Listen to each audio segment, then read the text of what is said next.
Hello, friends, and welcome to part 35 of Expedition 33 with a Therapist. Appreciate so much that you have made it this far. We don't have a ton left to do, so we'll see what happens here. Leave a thumbs up, leave a comment, follow the links, check out my other playthroughs, all that fun stuff. Y'all have been fabulous, I think. I don't know. My understanding is that YouTube comments have been just utterly out of control with spoilers, so I haven't been reading them. But at some point, I will. So, thanks for liking and commenting and helping my videos get into the algorithm.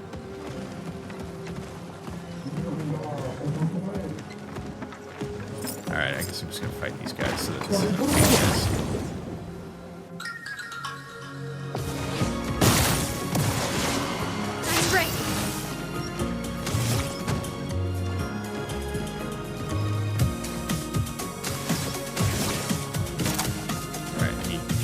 which means I can shoot 3 times.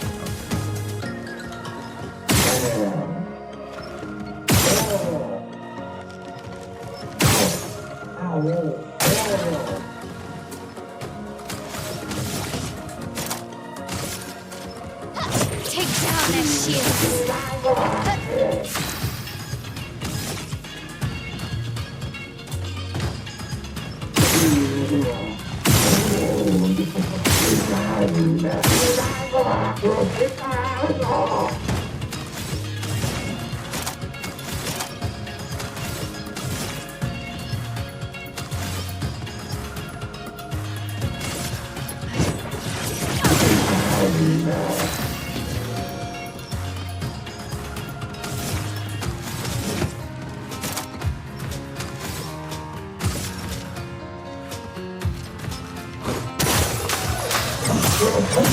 Oh my god.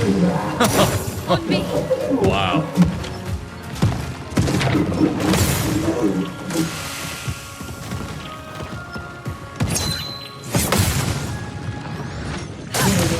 Oh. It likes you.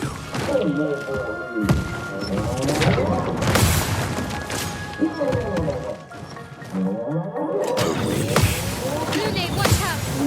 Okay.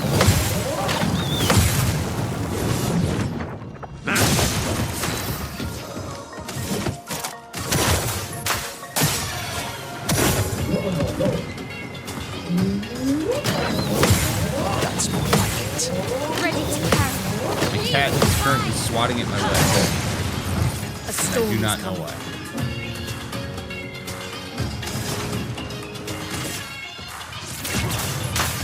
Feel the embrace of fire. Okay. Goodbye. Alright, I don't think I took a single hit there. Oh, I got $500,000 for that fight. Jeez.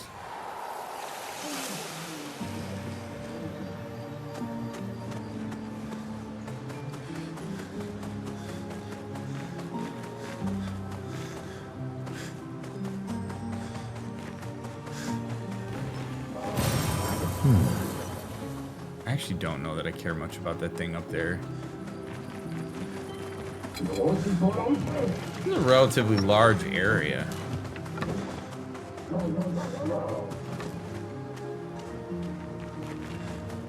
Oh shit, what do we got here?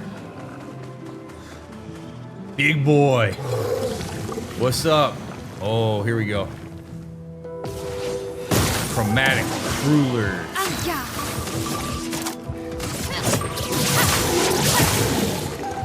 Hey, this is the underwater music. Fine, fine.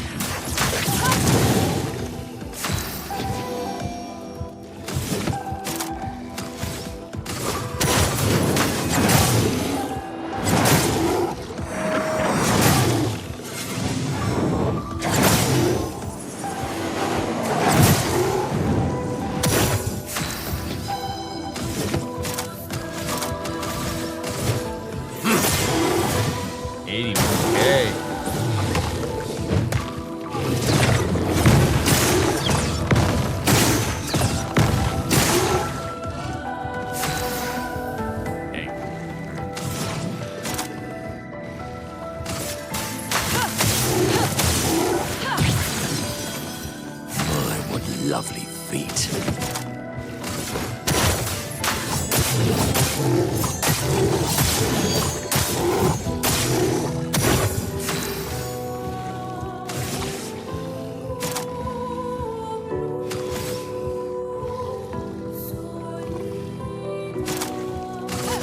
Finesse and precision. Boom. And we got the break. That's cool.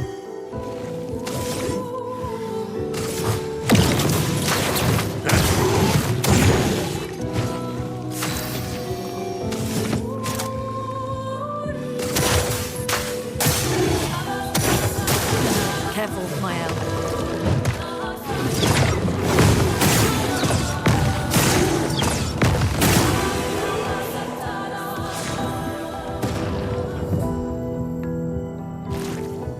No big deal. Clair.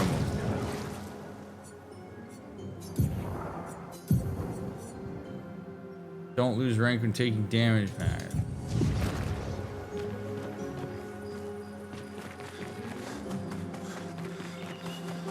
Da da da. Da da da da.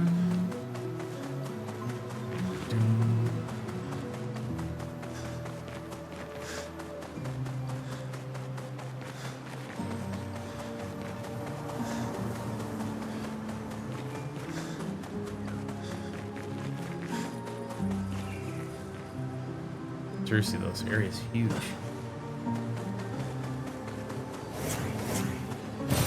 Good stuff. What am I doing not being Lune? Should have done this earlier. Whee! I also realized she's not moving faster, but it really does feel like she's moving faster. Who's this? Who this? Didn't expect to see humans here, and alive as well.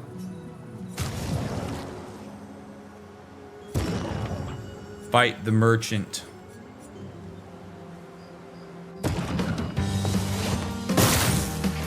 Oh, I gotta fight two? Spill some ink.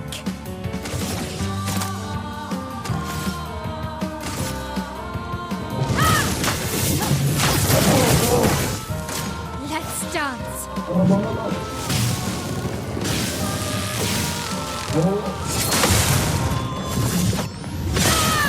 Oh, one shot.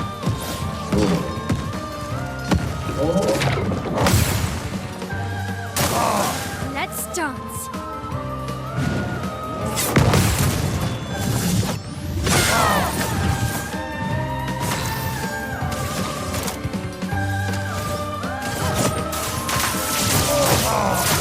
This will hurt.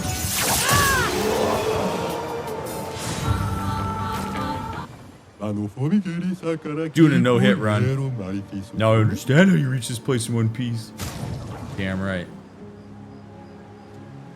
Marking break. Apply mark on a break. Apply shell on applying rush. Guillesson on Twilight Star. That's for that's a cool looking weapon. Powerful heal. Healing an ally also applies powerful shield. 10% increased damage per shield point on self. Protecting attack. Gain shell for 1 turn on base attack.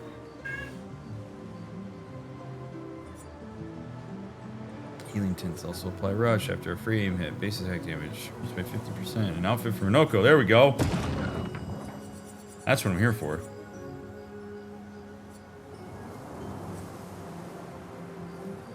Level 25 critical burn. I actually think I have that on one of them, so alright, buy that.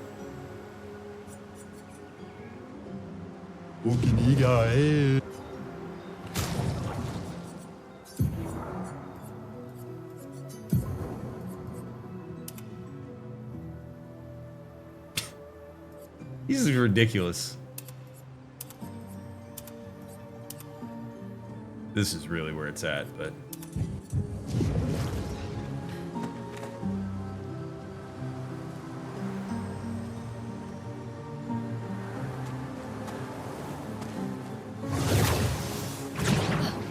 the suit just doesn't really fit him. Give him a big dog collar. An advantage. Chroma. I mean, it's just a big, beautiful area with not a ton in it, but. Alright. That's cool. Go down here. Now we're back in this little centralized area.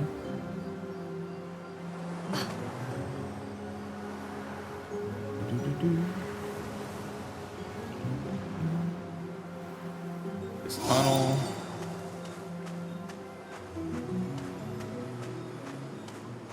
Lune gets her ghost out, apparently.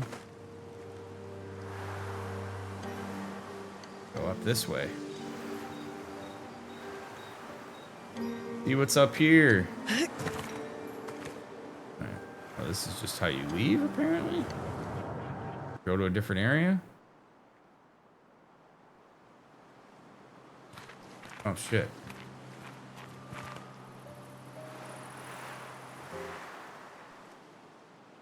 Please tell me I go in the same area. Oh, no. Oh, no.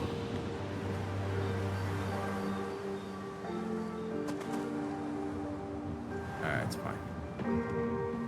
It's fine. I just want to do a little more exploring around here.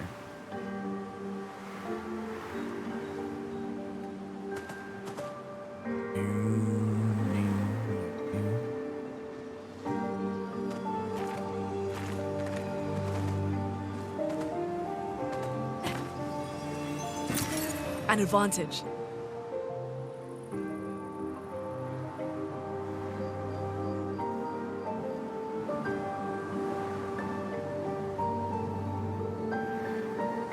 There's like this whole ass ledge over here. Get up here. You can totally grab that.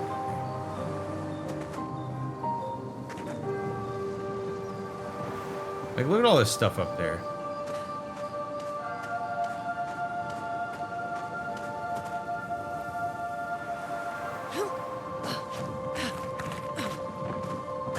Come on. Won't let me Skyrim climb up there. Shame on you, game.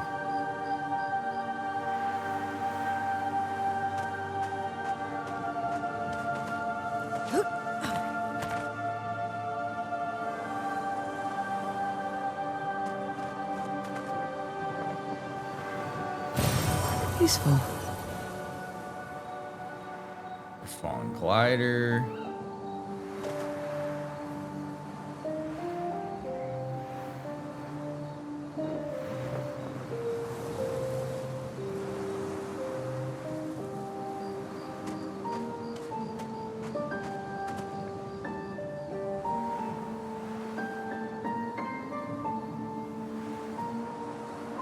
Keep on gliding.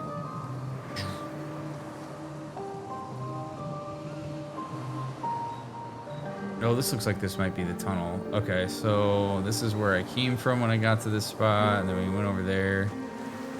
I don't know how to get up on that ledge, but I'm not gonna waste a bunch of time trying to figure it out. The only thing that kind of bums me out is I really do wanna... I hope there's not like a journal up there.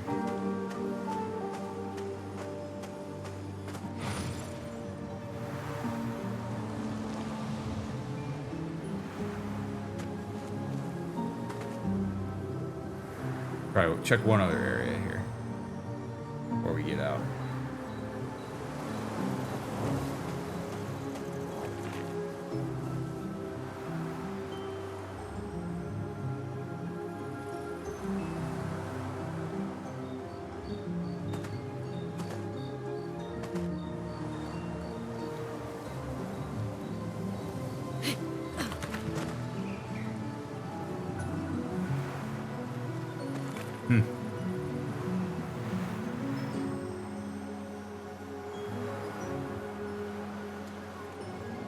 Oh, hi.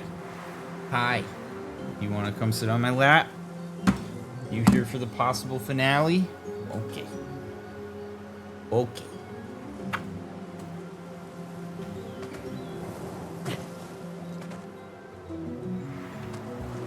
No? Okay. See you later. Not as interesting as a cloth mouse. I get it.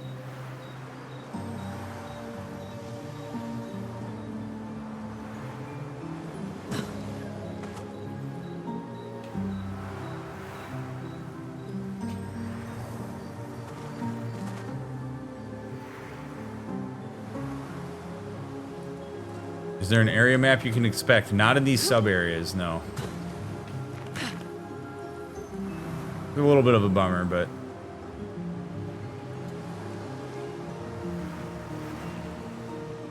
it's all right.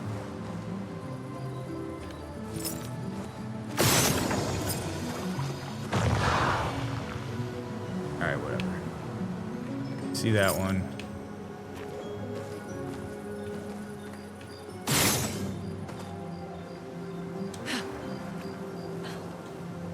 The gamer in me is like, find the spheres.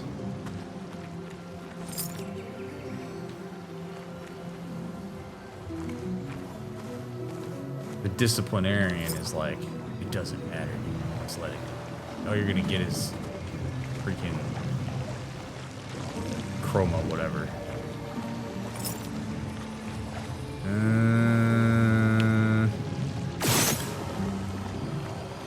Okay.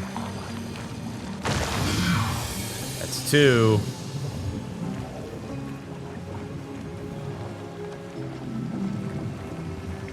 Oh, there's only 2. All right. Nice.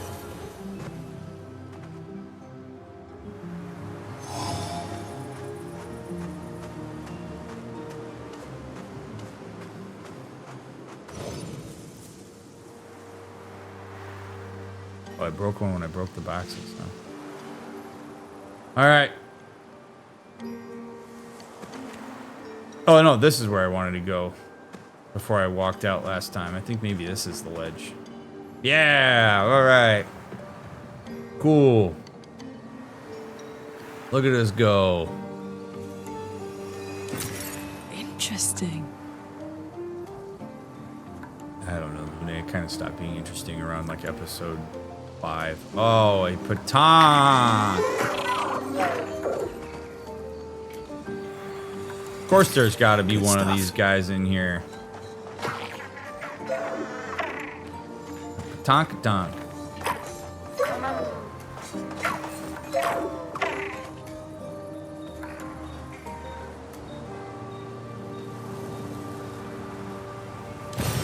What have A lot we of grandiose here? catalysts in here, so I mean we can upgrade the shit out of our weapons, I guess.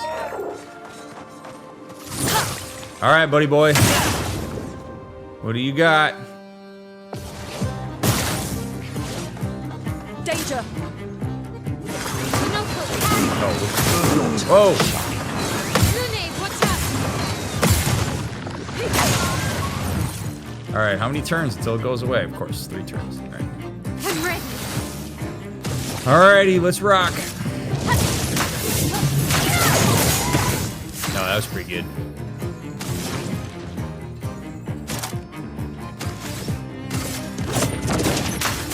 Let's shake the earth.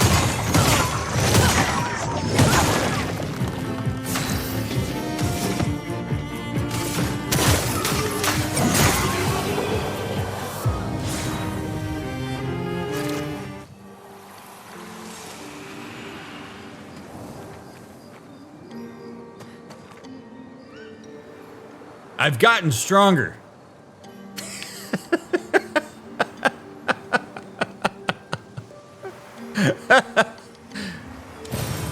This is gonna be a cakewalk.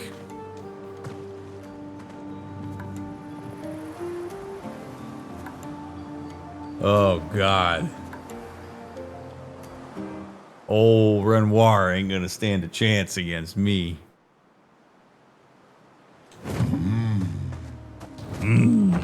That's right. Ooh, wee. Ooh. All right.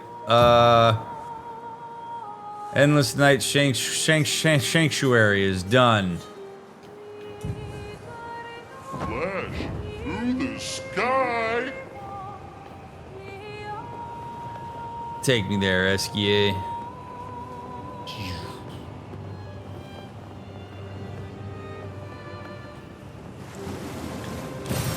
Perfect.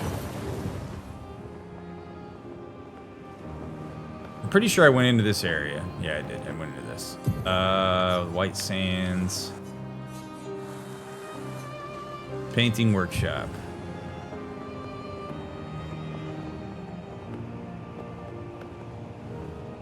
Which is gonna be this over here.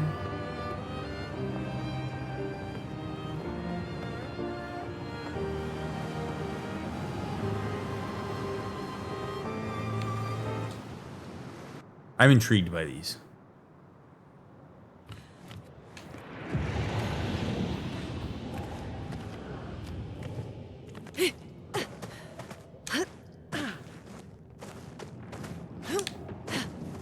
Okay, we'll do this on hard mode, I guess. All right. I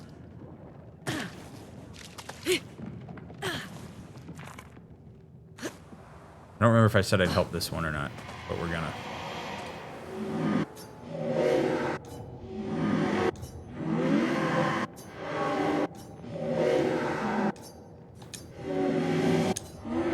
Light of the Beast. I should have read that. I couldn't remember if this is the one I already read. And if it's not, my bad. Oh god! Oh god! Luna! Shh. Okay.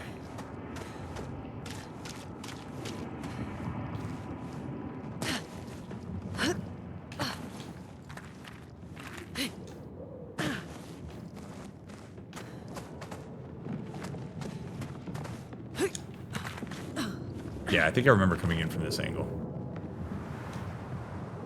Statue of the Beast. You want to use the light of the beast? Sure do. Story of the beast is written. All the pieces are in place, and the story will unfold. Oh, here we go. To banish it, one must be bold. Confront the shadows. Seek the artist. Find the source. Unravel darkness. Break the course. Oh, let's go. Meow.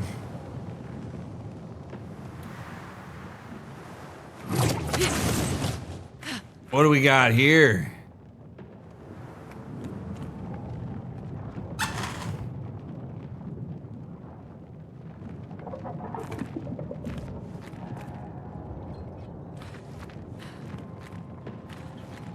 Clea? No, I don't think that's Clea.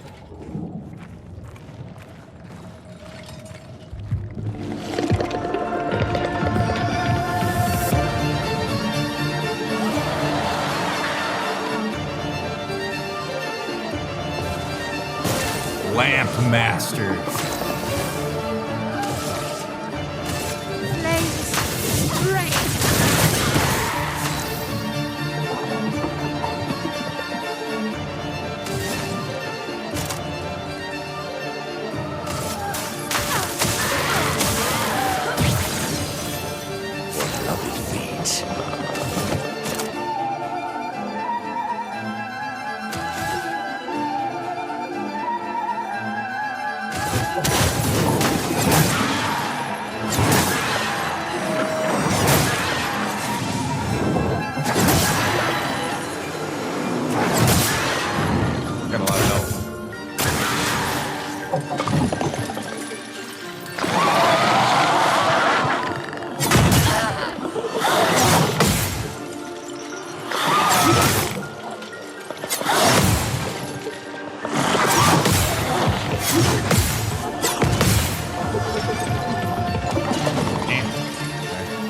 Strange ritual with its lamps. Left, right, top.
Oh, what? Wow, so I literally can't.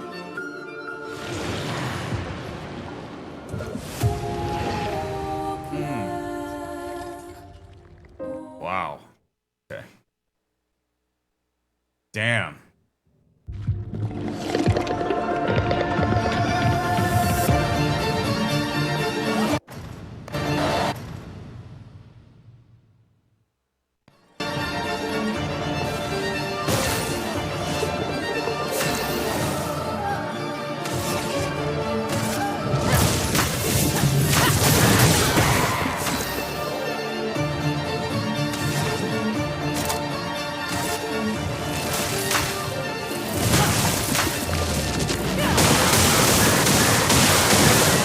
Sweet taste of battle.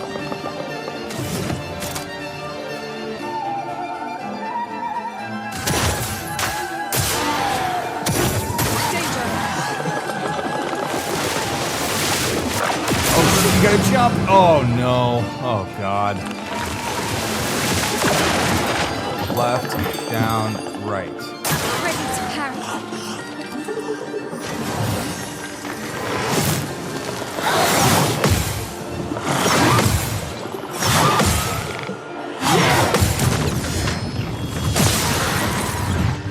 The fun begins.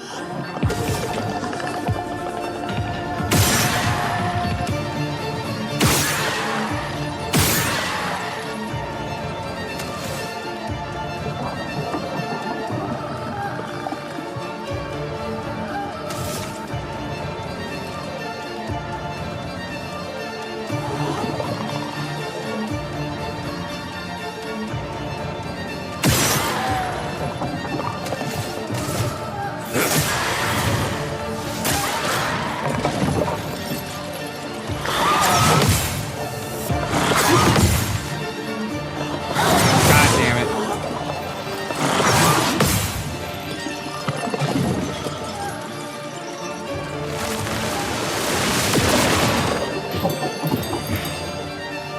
Ready to parry.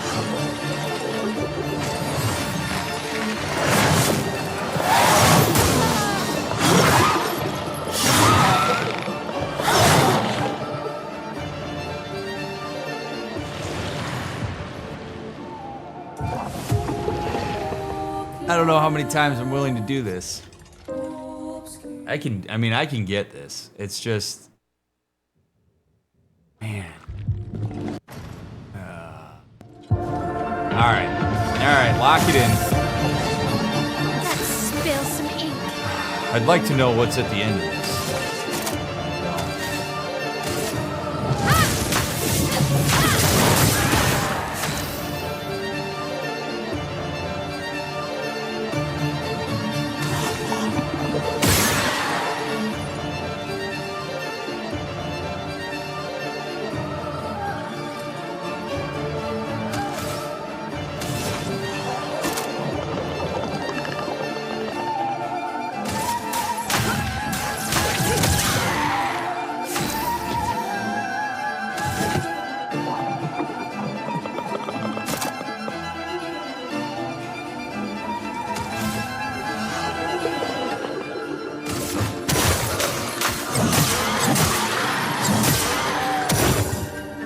Careful, Mael.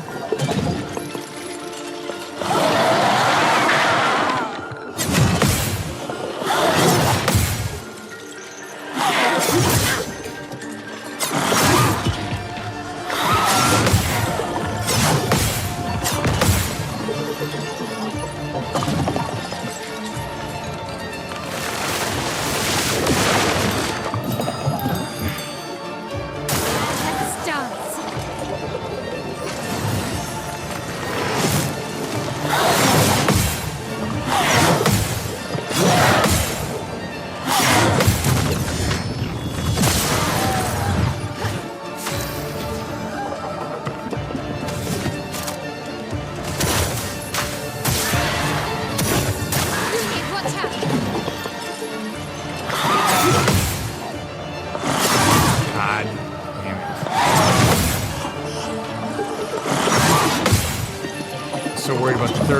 Forgot about the second one.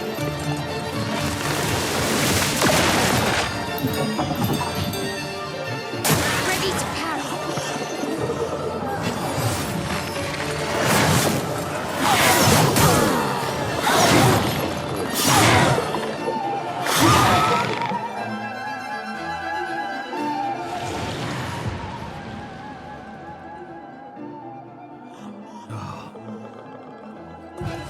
I'm too quick on the parry for the Sword of Light.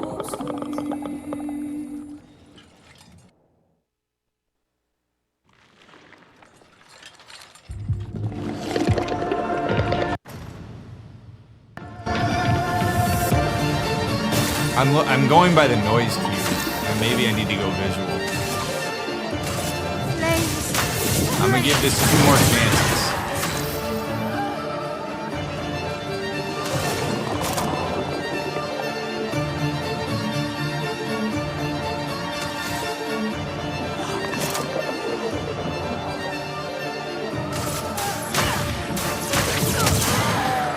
A bit of violence, yes.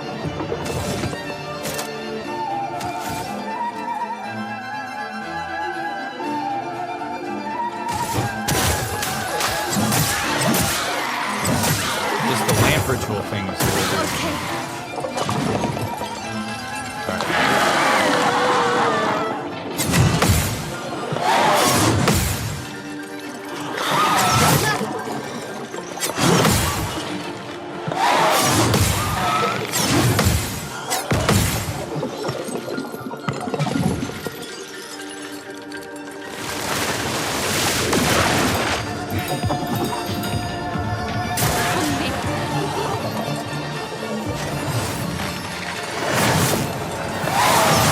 I did it again.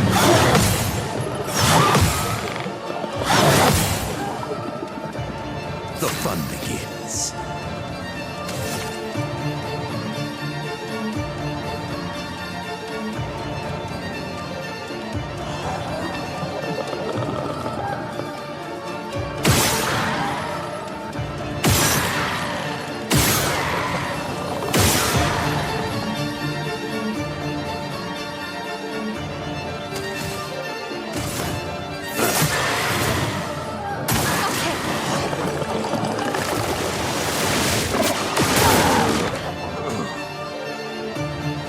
God!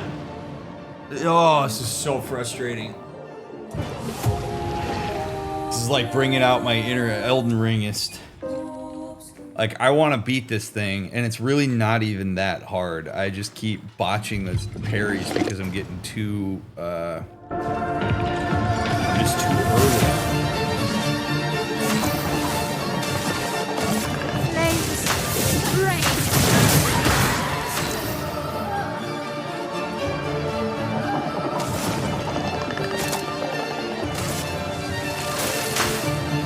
Lightning.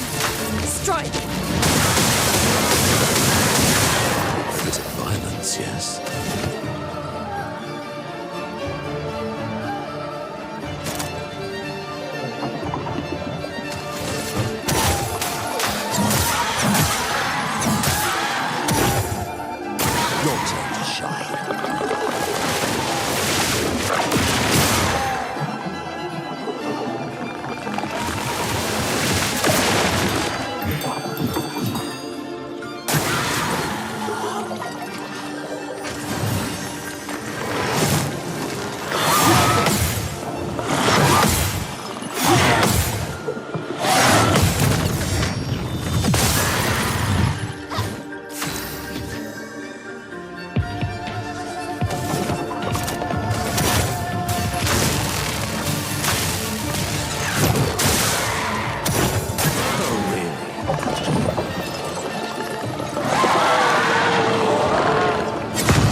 Alright. This is my last one. Last one. I want to beat it just because I want to, you know, be a gamer, but I don't care enough.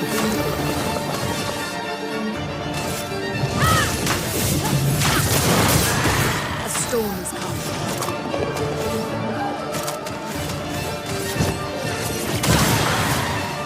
My, what a lovely fate.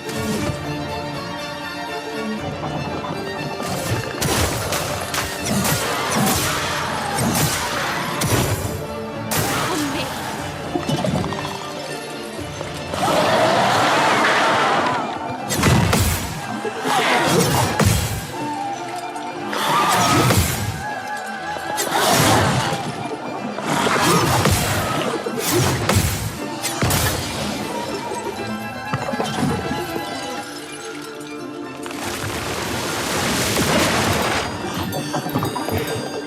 The lamp thing I don't Let's understand at all.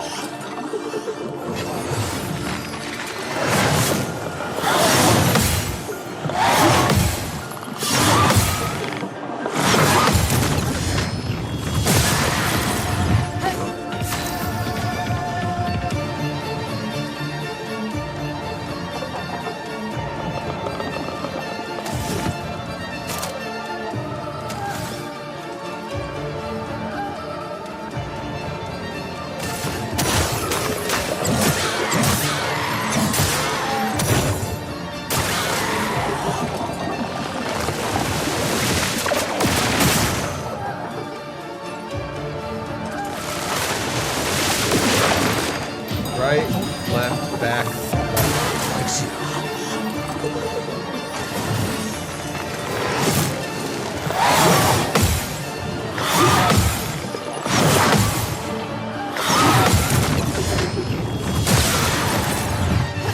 So much potential.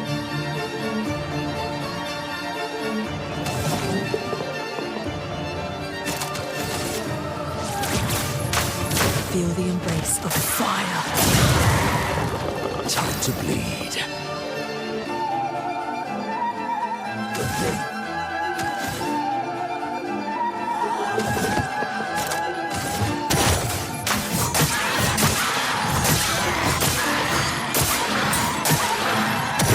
The dance begins.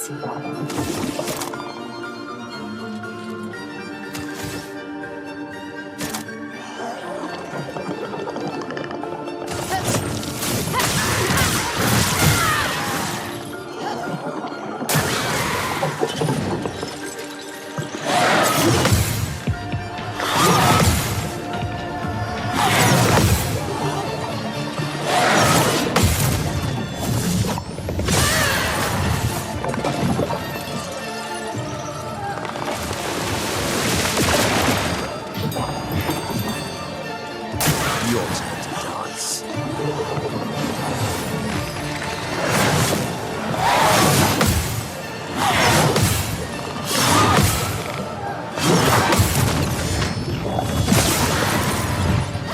Time to bleed.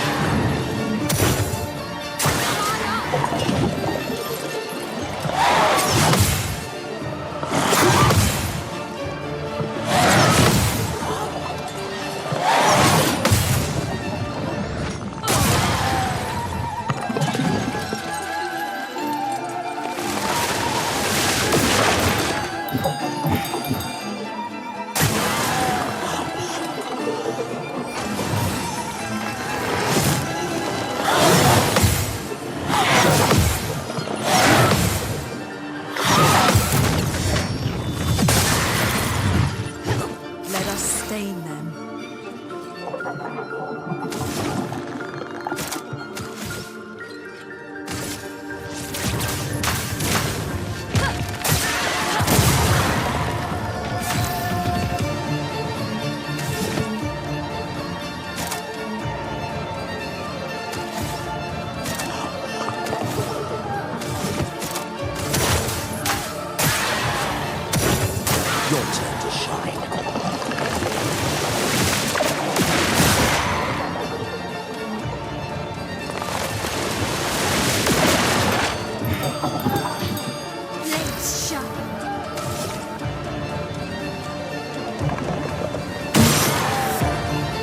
Failed the lamp trial. I should have paid attention. I stopped paying attention.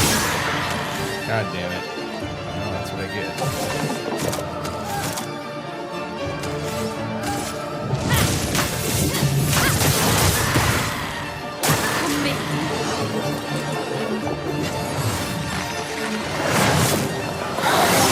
Oh, I knew it. I went too early.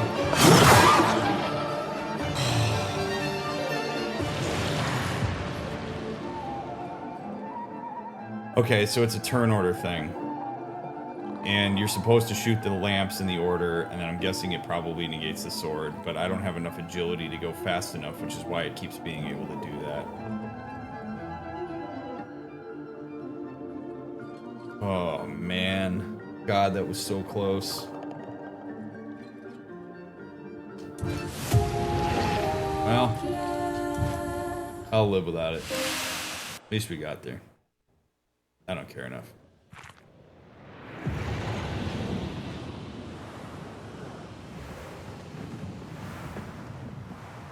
Well done, lamp thing.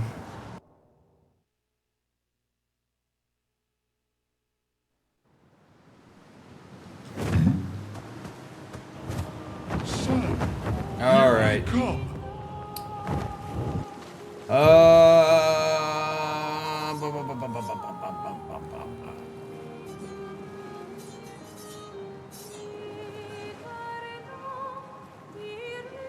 All right, Master Chief.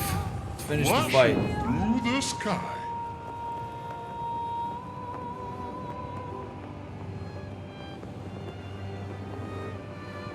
This is a metaphor for how other people can't conquer your childhood demons for you? Sure.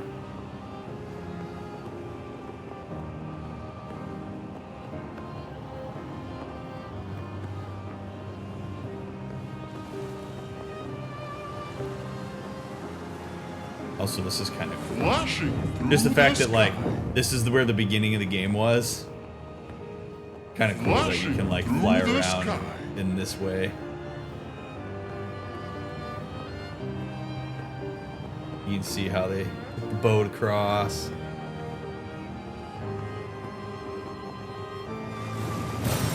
Good stuff. All right.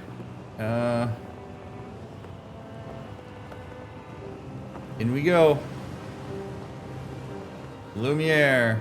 Hopefully there's a flag there so I can upgrade shit.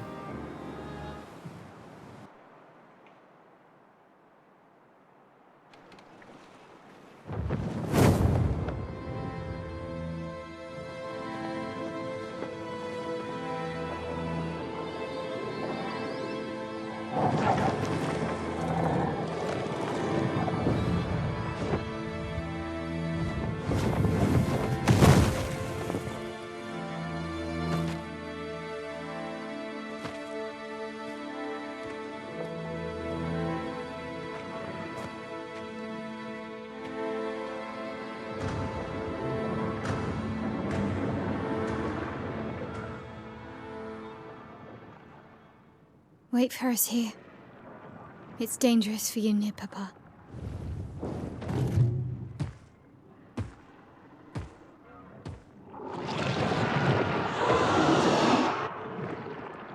We'll have to move fast.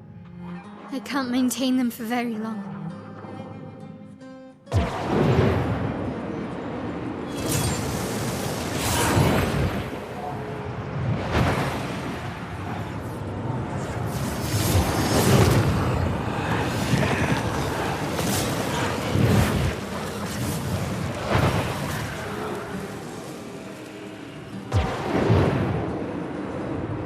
Zombie army. Tomorrow comes. She's like king of the White Walkers.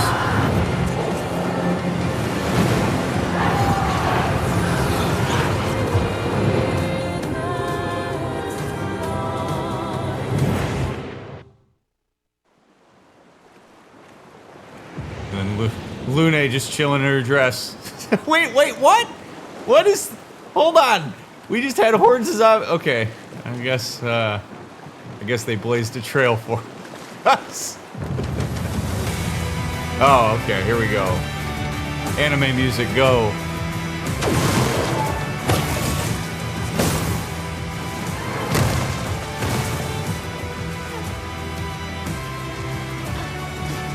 Oh, Expedition 33 flag that I can't use? Interesting. The hell?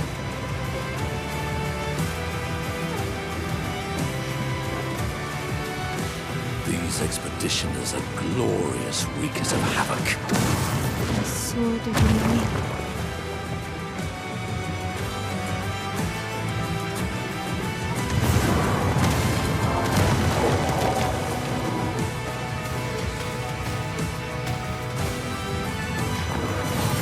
Nice.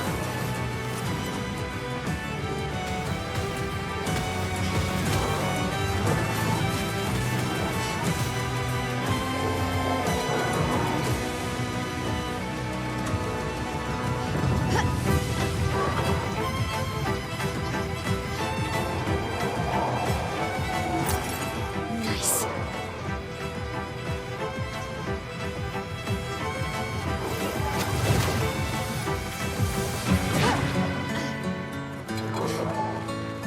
Yeah, give me that guitar. Full circle, running on the rooftops like we did with Gustav. Whoa.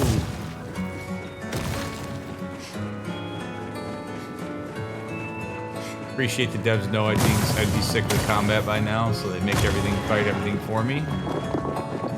Appreciate that.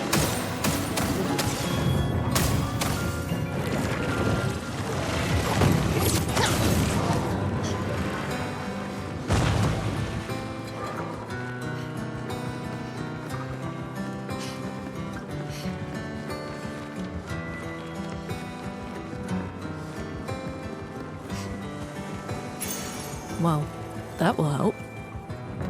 Oh god.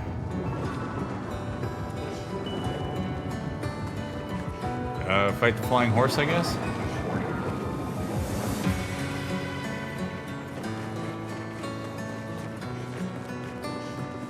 Give me the arpeggiated chords. Do do do do do do do do do do.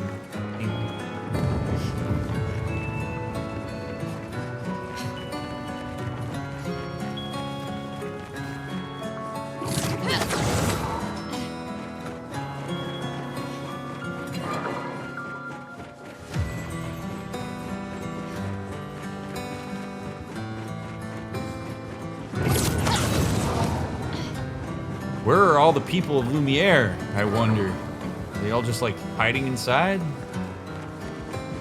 Oh, here we go. I can use this flag.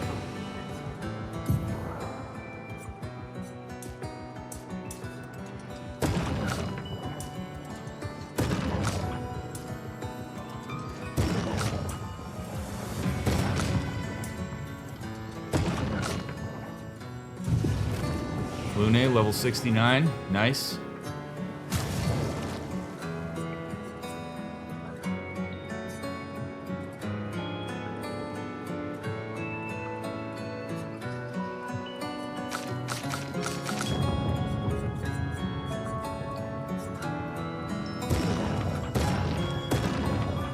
Go all the way up to level 33. Sure does. Look at that.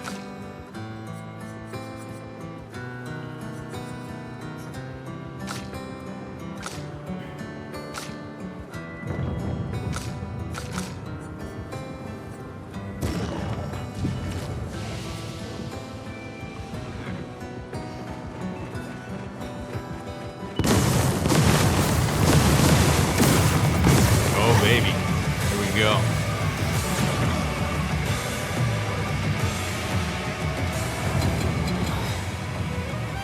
The 32s. 32s. Oh no. Fresh zombies.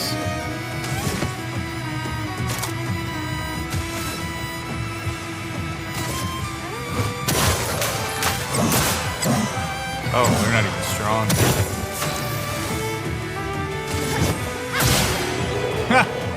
Woof.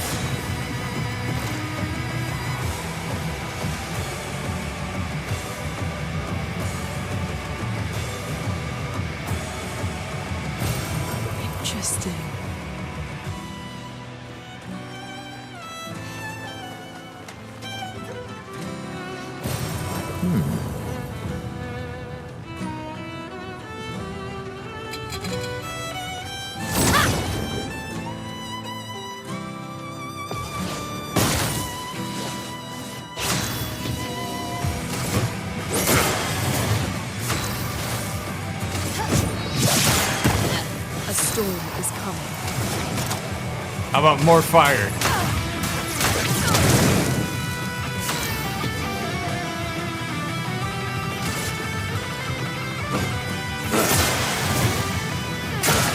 It likes you. Almost. Let the ink flow. Faithful hearts.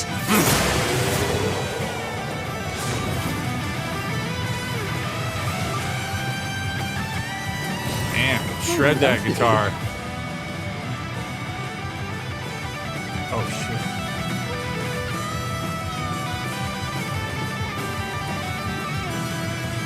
Oh, whoops. Oh god, alright.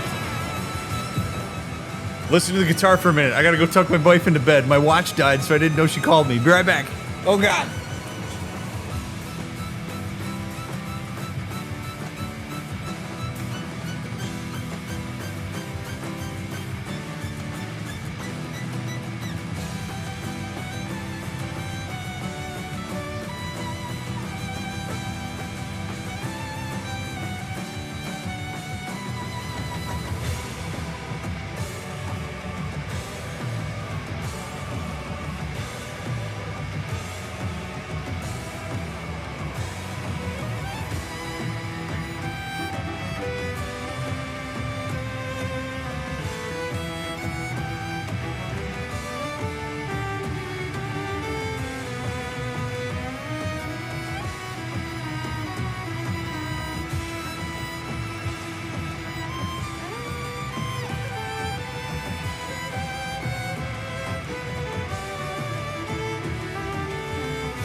Okay.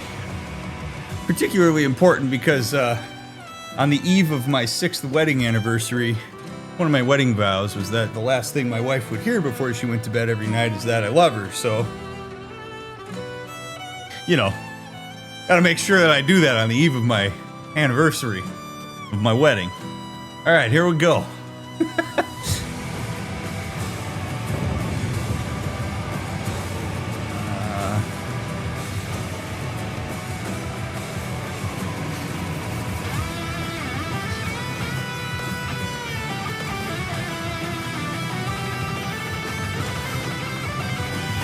Nothing else going on here. So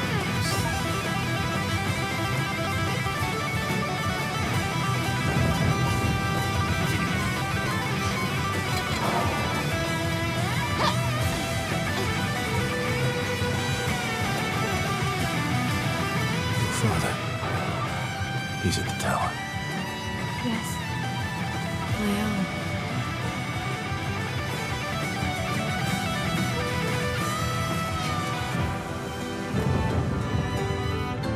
notice he says your father. Isn't it beautiful here? Her paintings are always astonishing. Yet I wish she would understand. Understand what? Just what it means for me to paint. What do you mean? The boy's gone silent. Come on.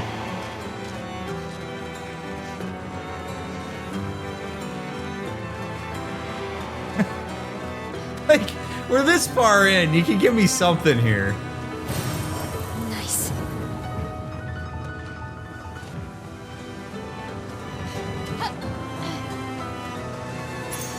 Good stuff.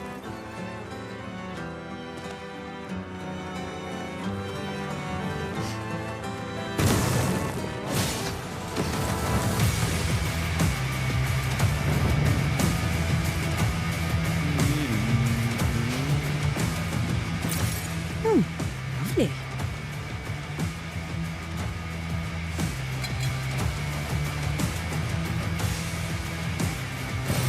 Perfect. I mean, big ups for the soundtrack here, though. It's pretty good. It fits the setting pretty well. Whoa, baby.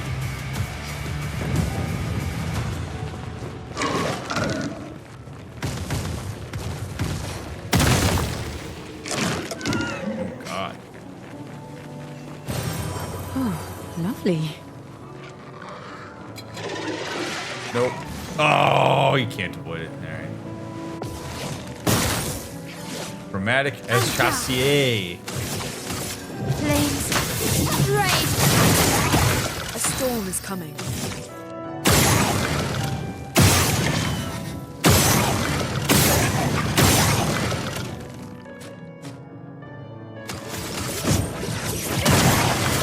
Cool looking enemy. The skull and shit.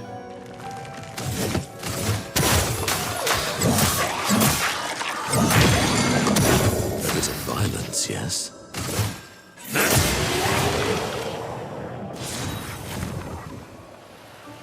75% increased counterattack damage. Wait a second.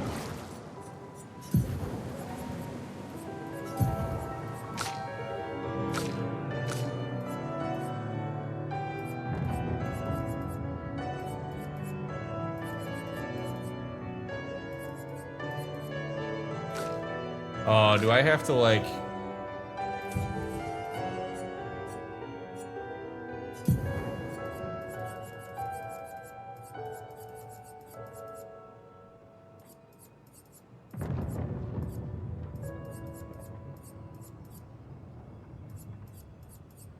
Sure do.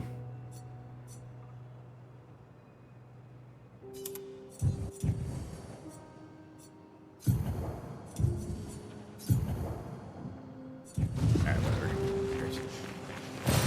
Oh, wow.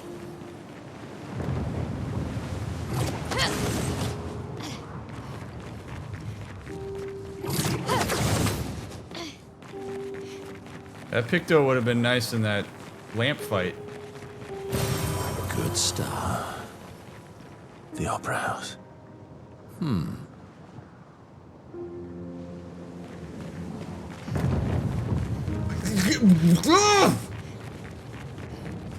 Get... Oh, man. Okay. So... I know I've made my beef about this known, but if there is one major complaint I have with this game is that, like...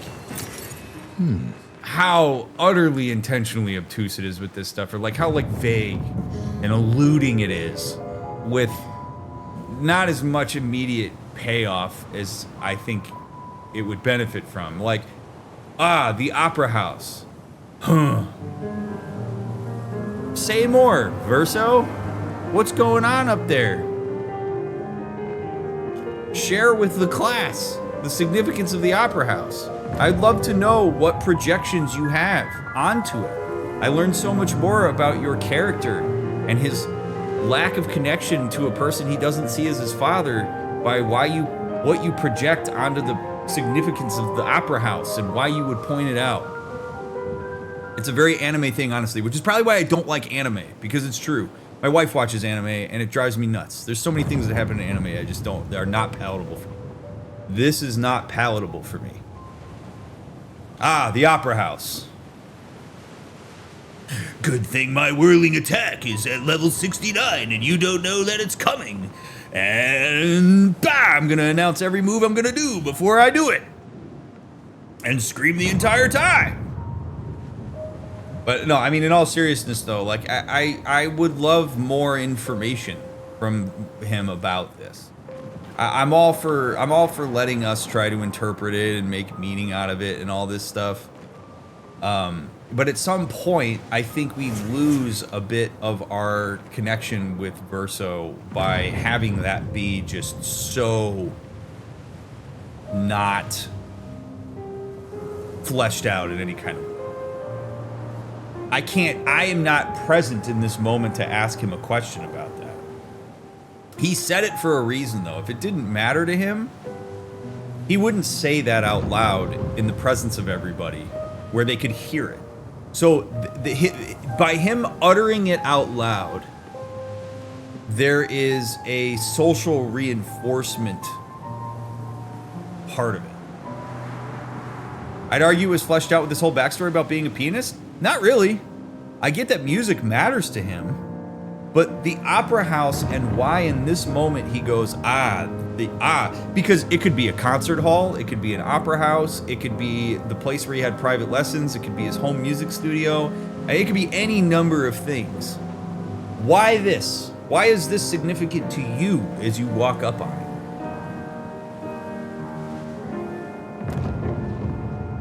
I want to know more about the character. I don't like being spoon-fed everything.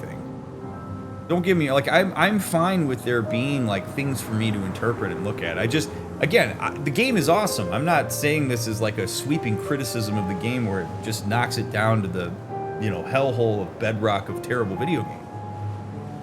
But I'm saying if I did in the same way that I praise games, I like to give some level of critique. And in this moment, as somebody who desperately wants to analyze all the intricacies of these relationships and the story and the interactions and all of this stuff,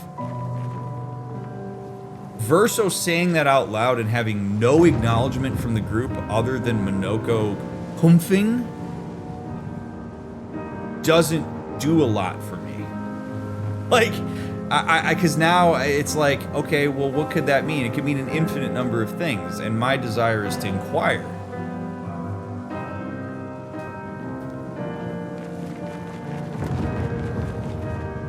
So, again, I know the Opera House was mentioned. I understand that.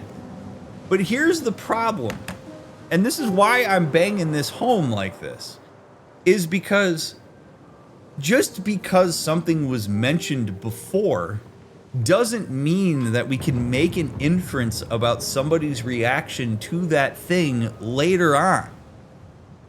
That's actually part of how communication breaks down, is when we start to make inferences and assumptions about another person's experience based on prior information that may or may not actually be related to the person's experience in that present moment.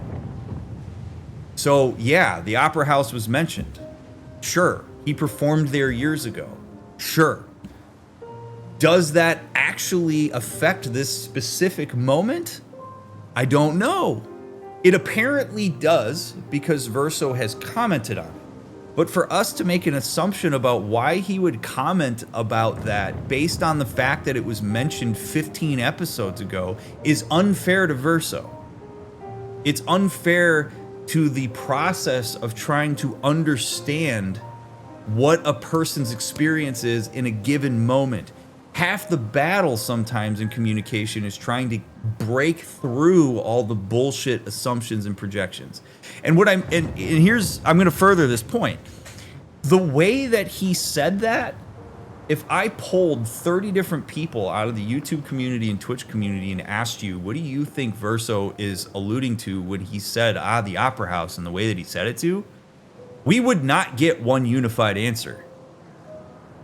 Which means, one, that we're projecting onto it with our own subjective experience, which is just part of kind of what happens in human interaction. But also what it means is that whatever prior information we have about the Opera House is not clear enough to allow us to make an airtight inference about the significance of it in this moment. So, sort of in the interest of thinking through effective, healthy human communication, if you try to make assumptions about why a person is responding in a particular way rather than asking them about it or getting information from them specifically about it, where maybe you open up a little bit more instead of expecting the people around you to just understand what you mean, you're making interaction much harder. So this is where I want more from the game, because it has been drip feeding us the entire time. And there may be some big payoff when we walk into this Opera House, but there have been a lot of opportunities throughout the game for us to get more information and for us to get more specific insight into what the characters' experiences are that would help us connect with them as like what they are, that I think we miss out on as the result of the way that that's so just vaguely presented. So when I keep saying I want more, I want more, I want more, that's what I mean. Again, the game's great. We've had amazing moments of analysis in this, so I'm not shitting on the game as a whole. It's moments like these, though, that kind of drive me nuts. I don't want to assume why the Opera House is significant. Lumiere has suffered much damage. There's something in the water. Ask Esquier to bring it to the surface. Hey, look at that. It's a Journal of Expedition 60. A legendary expedition known for its unorthodox tactics. William, Expedition 60. Oh, awesome voice. They mocked us when we said the human body is the strongest of them all. We trained relentlessly, and now our bodies have achieved the pinnacle of human performance, with which we are able to crush our enemies. We are so much more agile and aerodynamic without the heavy uniforms constraining our glorious muscles. With Leslie's unstoppable training regime, we are impervious. That's how we were able to charge through that ghostly Gamage barrier and reach the Paintress. But it seems we've been wrong about what she is. The Paintress is just as trapped as we. The real terror lies beneath the monolith. The rest of Expedition 60 marched on to confront him, while I was tasked to warn Lumiere. But it seems I might have run out of time. One last swim separates me from Lumiere, but even with my mighty muscles, I don't know if I can outswim the Gamage. So here I write my final message. Bare naked muscles will save the world. And don't waste time on the Paintress. Aim for the bottom of the monolith. A bunch of naked statues of people just in droves going in there to out-muscle Renoir. How about that? How about that? God damn. Just guys being dudes. Ladies being chicks. Non-binary folks being folks. Just juice it up, baby. We're going raw brawn.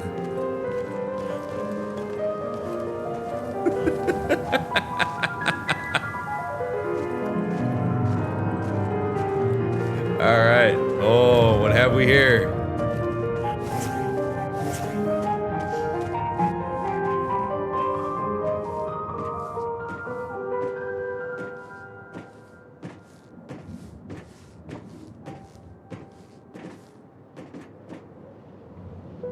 That is a very cool cinematic moment right here. Walking into this and seeing that person just shredding the piano.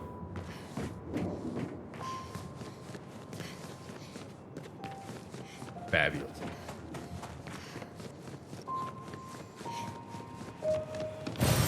What have we here? That is how you present a pianist. If I do say so myself. Right there.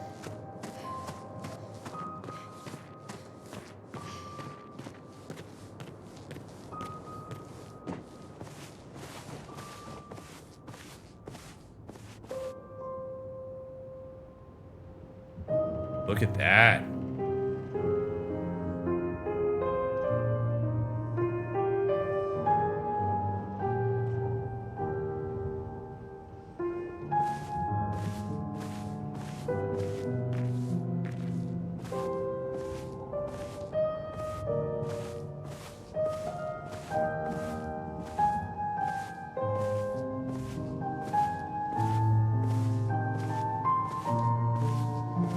Who painted that? Michelangelo, obviously. It's the ceiling of a chapel.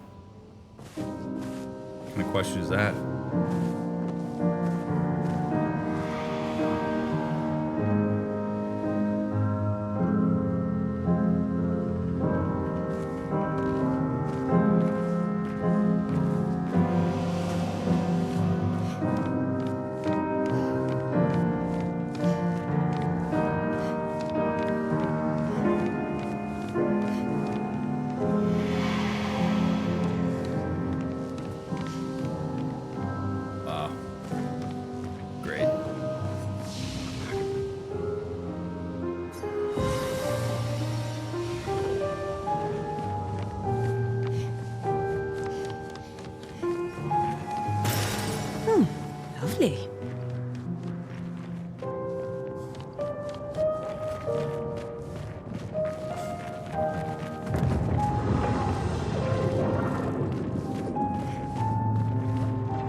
to the top of the Eiffel Tower for this? Gotta be. Gotta be. Nevrons from the Axon Islands. What are they doing here? Like Axons, they're Papa's creations, not Claire's.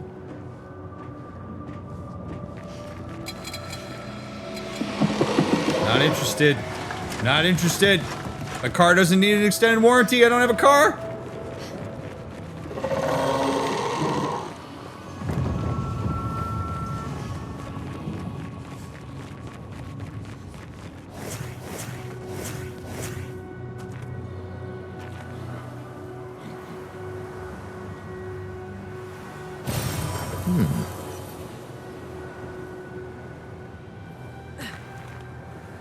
Man, I feel like there's got to be cool stuff here, and I don't want to miss any of it, but I might because.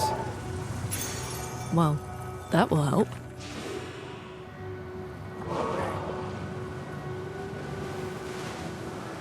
Man, I love the various. I like all the various variations. I like the variations that they have on the main theme throughout this, like the haunting, massively hall reverb. Mael, Let's go. Oh man, like the hall reverbed main theme here is just great.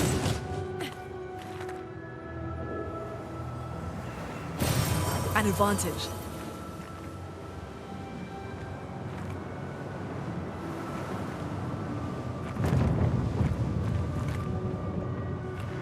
Oh look, it's you again. Maybe I should continue.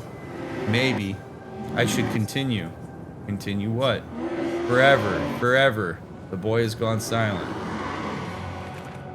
That boy is struggling.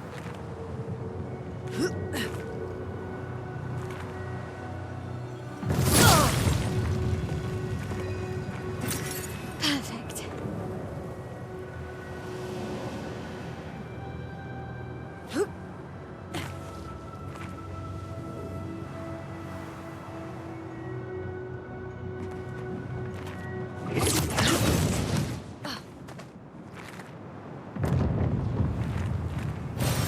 Nice.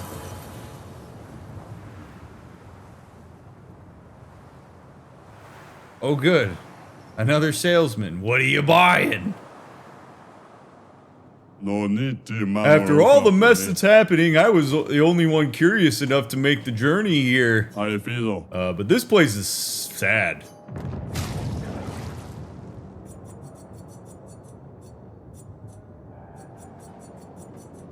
Yeah, alright, I'll fight. What's there? Would you guys knock it off? Finesse and grace. Flames, rain.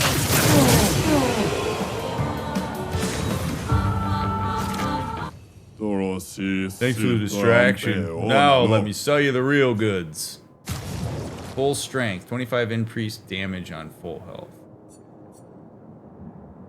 That's actually pretty decent. A little late, but I'll buy it. Oh man. Look out there. Thanks. Thanks.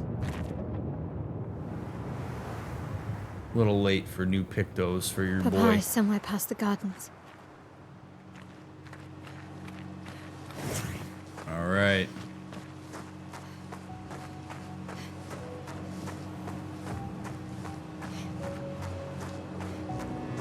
All right, Papa.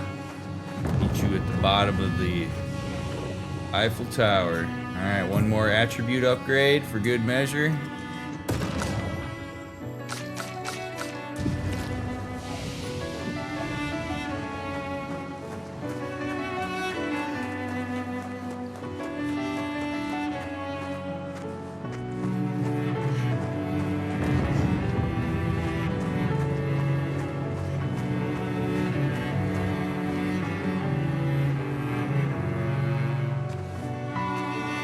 You know, I gotta say, from Great. it's kind of brilliant too. Don't write 30 songs. Write one song 30 times. Very good. Very efficient. Very nice.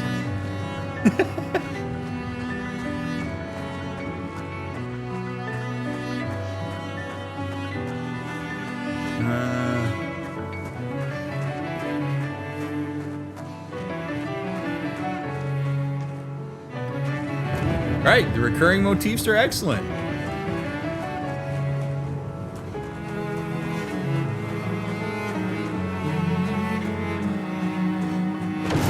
Get a cello rocking that shit.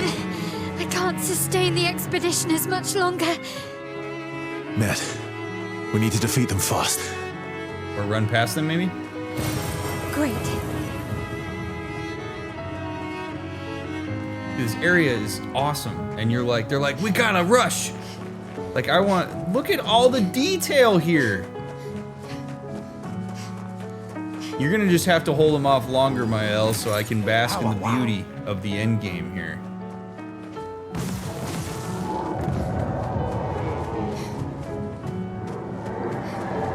There's like these cool ass statues and stuff.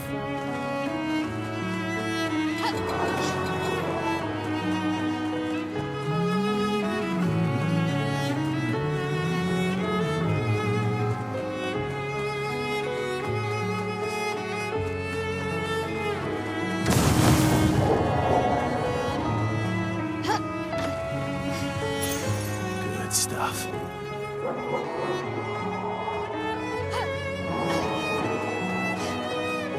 I'm avoiding the combat because I don't want to tire my L out further. That's my headcanon for this.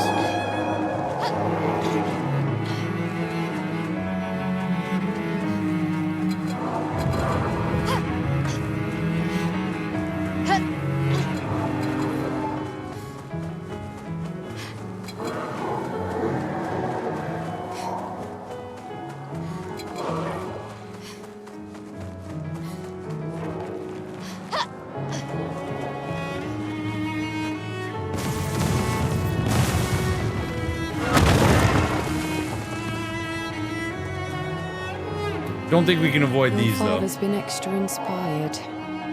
The most enticing challenge.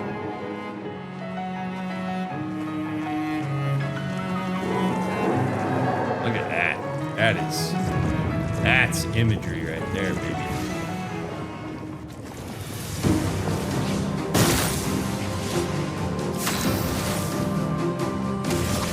Look at this thing. Creation. It's all just bodies. Just dead bodies. Please. Breathe. Chroma is flowing.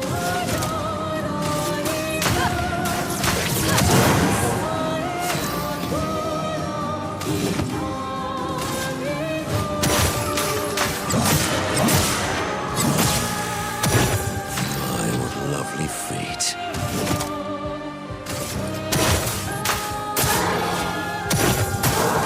Let's dance. Let's dance. Take cover. Let the ink flow. Would you stop it? God, I knew that was gonna happen. I told you guys before the stream that I was gonna deal with cats during the final sequence. I knew it was gonna happen.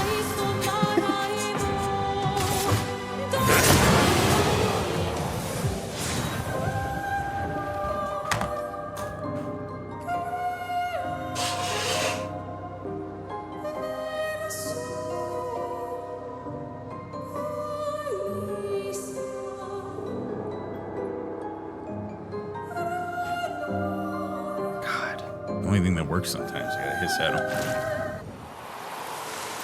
Alright, Creation's Foot. Jiro's being an asshole. So. Had to hiss at him.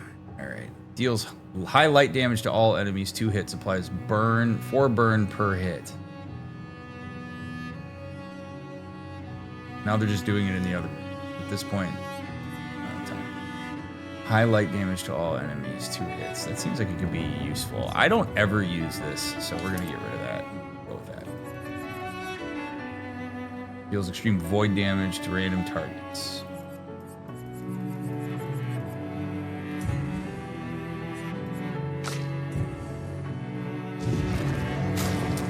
Lune, I think it's time to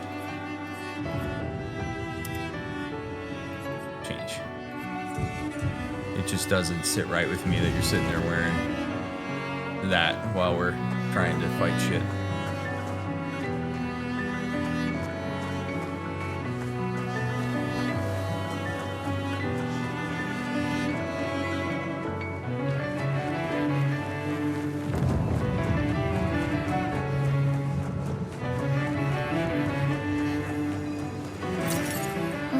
Lovely. Papa's over there. And the Chroma we need to bring back Lumiere. Even I can sense him. We'd better make sure we're ready. He's here, doing what needs to be done. What I can't do anymore. What needs to be done for my sake and theirs.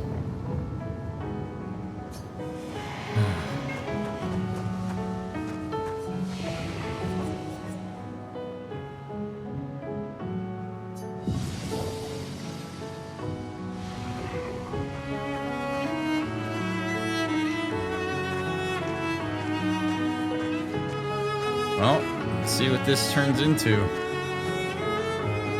It's like, what is it? Renoir just gonna be? He's just standing here with his sword, just waiting for us. Like, what if we just spent years just frolicking around? He's just standing here with his sword, waiting.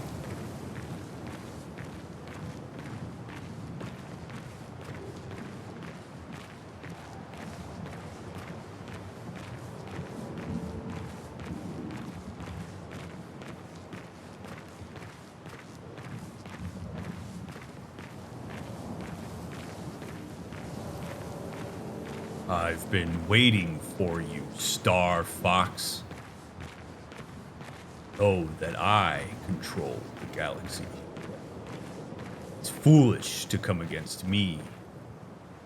Now you will feel true pain.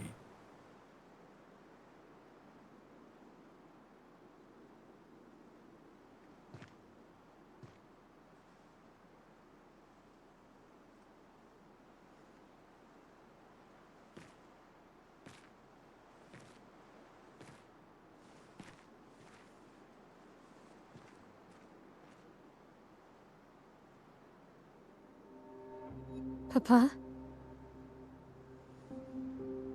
Alicia. Please.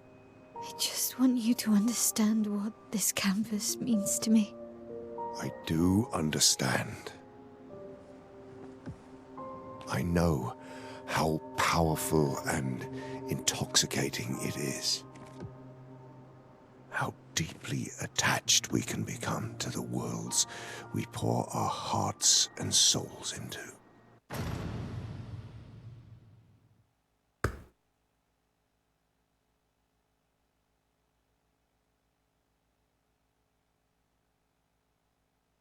Classic parenting error.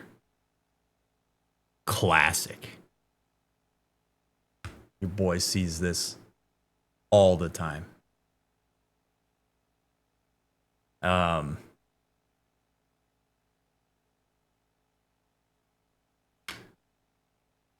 As soon as your teenage daughter says to you, I want you to understand what the painting means to me. Now, you could replace painting with anything else. As soon as your teenage daughter, in this case, says that, what is implied within that sentence is, you don't understand my experience, or you have not shown me in any kind of meaningful way, whether through communication or action, that you understand. So when you respond to being told that your daughter would like to be understood, your response to that should not be, I do understand. Now, there are certainly instances as a parent where you do understand. But your kid doesn't see it that way. So the ideal response in that moment would be something more vulnerable and self-aware, which would be to say something like, what is it that I have not shown you that I understand? What about your experience of this am I missing? I appreciate you saying that, and I would like to know what you mean. When I tell you all throughout this playthrough and other playthroughs that one of the best possible things you can bring to human interactions, particularly interactions with teenagers, is curiosity, this is what I mean. Because as soon as he says I understand and starts saying all this stuff, even if he's right, he's not showing curiosity toward his daughter's experience. It doesn't mean he has to agree with it.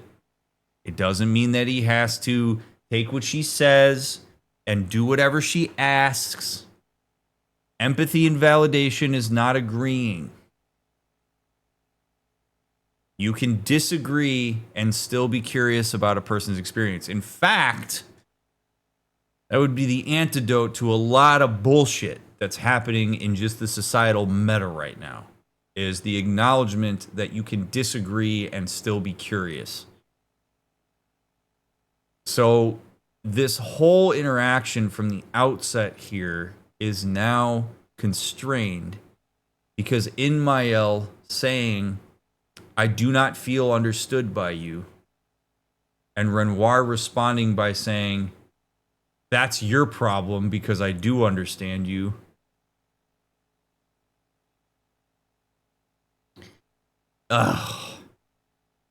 Which is essentially what he says in that response.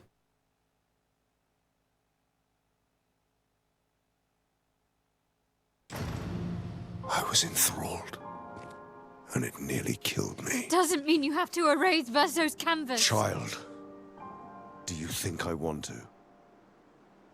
After all the sorrows we've endured, do you really think that I want to destroy this last piece of his soul?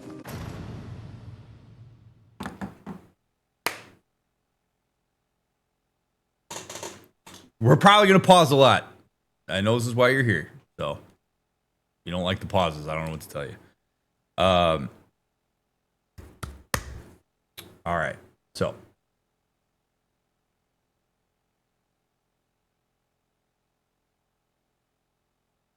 there's a better way for him to communicate what he's communicating.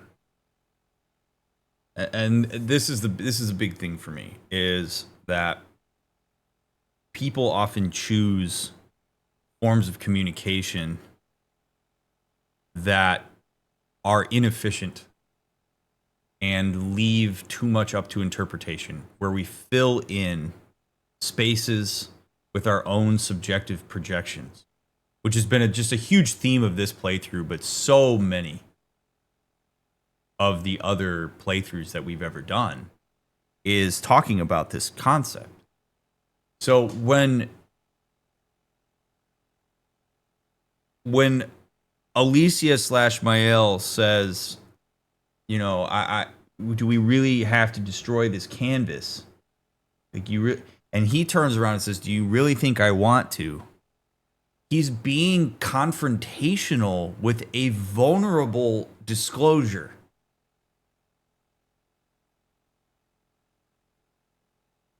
So the more efficient and connective way of communicating this would be for Renoir to turn around, as utterly exhausted as he looks, and say, Alicia, I don't want to. I don't want to. And it's in the best interest of my/our family to do so, in my opinion. I have been struggling for years to get your mother the hell out of here. I have been struggling for years with this awful dissonance between this being a place that I can escape to, that your mother's escaped to, that you are currently escaping to. It provides a soft landing for us in here, but destroys us out there. And I am so tired of straddling that line. And at some point, we have to decide if we all just want to dive in here and let reality slip away, or if we want to close up shop here, get back out there and do the work. And right now, and I recognize, I want this for you too, because I see you. I see that this space creates something meaningful for you because your mother is awful to you out there. I don't want to destroy this. I miss my son. I'm looking at a version of him right now that I otherwise will never get to look at aside from in pictures and paintings when I get out of here. I don't want to destroy this. Destroying this means destroying what's left of a tangible representation of my son, a version of my son that I've chosen to bind all of my grief and anxiety and sorrow to. And it means that I have to go out there and find a different way to manage this, and that scares the shit out of me. I don't want to close the painting, but at this point, it feels like a proper calculated decision for me to make. And I hear that you disagree with that decision. And I would love to know where you stand with this. That's the better way to communicate this.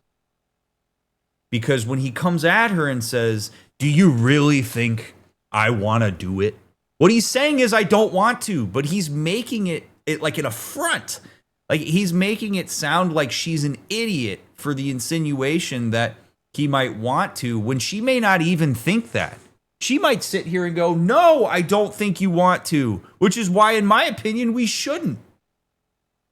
Like, there is what makes this so... I don't get frustrated by this so much as it's just like, oh my God, there's so much connective tissue that is available here.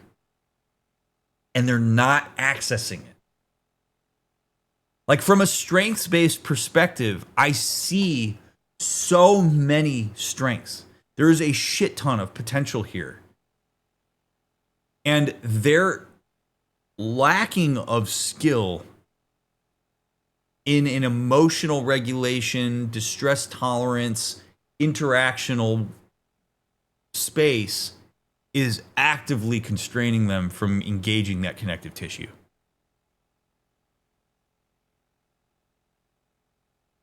This is a hugely vulnerable moment for the two of them, because this is father and daughter seeing each other in a context where they can engage in possibly a more meaningful way that could make it an infinitely more meaningful engagement when they get out of here. But instead, and I get it, he's tired. Dude's exhausted. I mean, look at him. He's over this shit. And he knows that, like, this doesn't actually get better if he destroys the painting. Like, that's the worst part of this. Is it's like, it's not like I'm going to destroy the painting and then we're going to throw a party and everybody's going to be super happy fun times. It's no, I'm going to destroy this painting. My wife's going to be pissed at me because I destroyed the painting, probably. She's grief-stricken in a way that she's just lost herself in. I am too. My daughter's face is burned. She has very little voice. She's being blamed for everything that happened. My son's room will forever be empty. And my eldest daughter has been triangulated in a ridiculously complicated way. And now we're going to get out of here and clean all that up. I'd love to keep avoiding that shit by staying in this painting, but we're dying a different death in here. We're no more connected in here than we are out there. So if we're going to do the work, I suppose we ought to do the work out in reality. I mean, it sucks. God forbid they go out of this painting and then they're in another painting that was in a painting. Holy shit. But like, it's brutal. I don't want to learn how to, I mean, this is speaking really to anybody who's ever lost somebody meaningful to you, particularly a parent who's lost a child. I don't want to learn how to live without my child. I don't want to. And the only way I'm going in there is if you drag me kicking and screaming, and even then I don't want to go. Any parent that's ever lost a child has had that thought either directly or in some form. Of course you don't want to. Of course you want to go back to before your child died. Of course you do. And reality has dictated that that's not possible, aside from in a world like this where you can dive yourself into a painting. And so the world is continuing to move. Your daughters still have needs.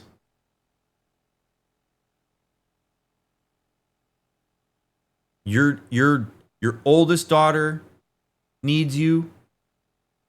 Your wife needs you. Your youngest daughter needs you. You need them. And your family is going to have to learn how to continue on with Verso only being a memory. Somebody whose potential will never be realized.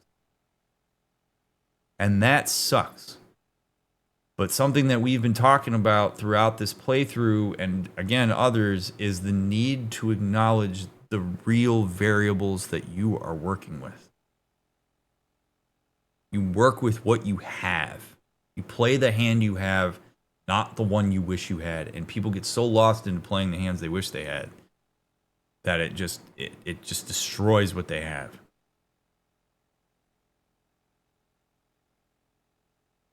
So this interaction already is a bummer.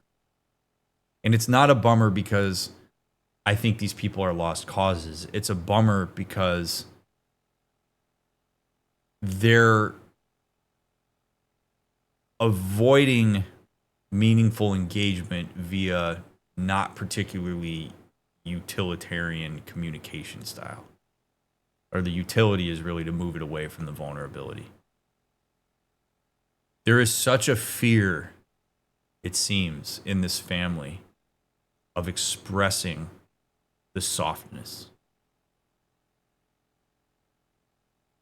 Is Renoir afraid to soften because he's at this point worried that his family can't handle it?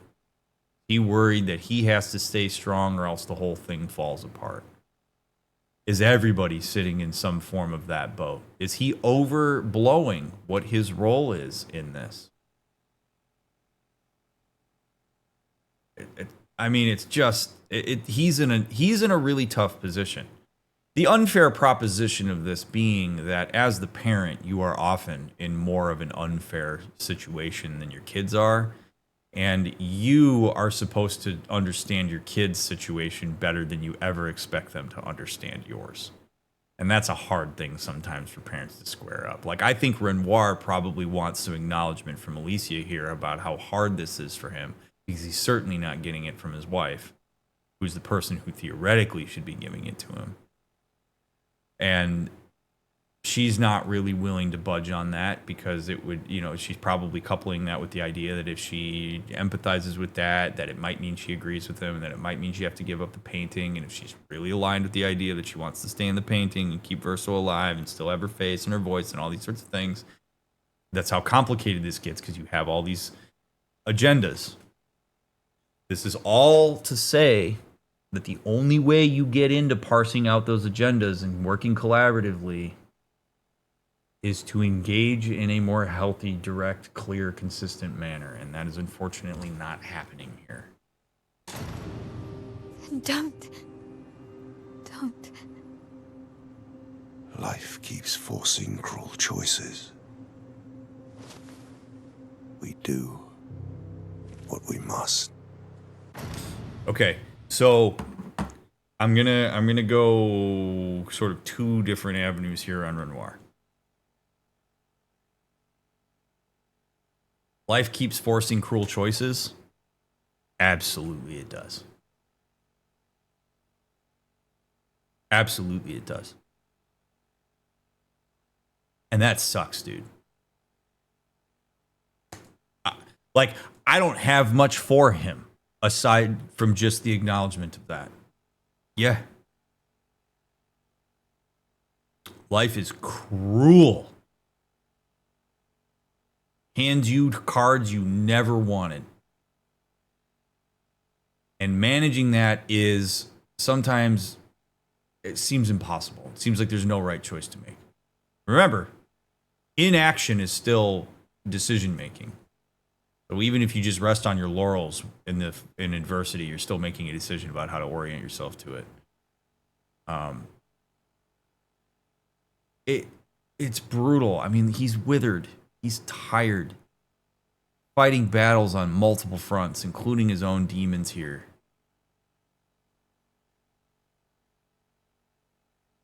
Man. And then the other side of this is when he says we do what we must.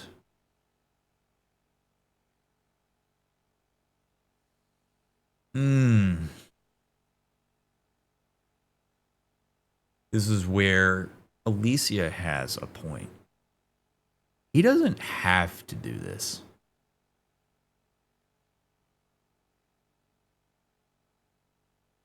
He doesn't have to choose to destroy the painting in the same way he doesn't have to choose to save it. That's actually, I think, one of the great difficulties of life, really. Sort of the recognition that there are very few things you actually have to do. You have to drink water. You have to eat food. If you want to survive, you don't have to do those things either. If you want to die, don't do those things. Right? Like, you do have to die at some point. That's about it. But beyond that, we like to construct internally these ideas of must and have to, because then it allows us to relinquish accountability for a choice. Now, this always drives people nuts when I try to articulate this in various playthroughs. If there's a seemingly obvious choice, that's fine, but it's still a choice. If I get audited by the IRS, they tell me that I owe money, I could choose not to pay it. Like, I can choose to spend my money on other shit, but I might go to jail. That's a consequence. So is it easier to make the decision to pay the IRS instead of spend money on other things so that I avoid jail? Yes, but it's still a choice. So there's really no such thing as inaction if you want to get real philosophical about this. That should you choose to just sit in your bed and not move, you're still doing something. You're laying down in your bed. Like, there's really no such thing as nothing. The only time you do nothing is when you die.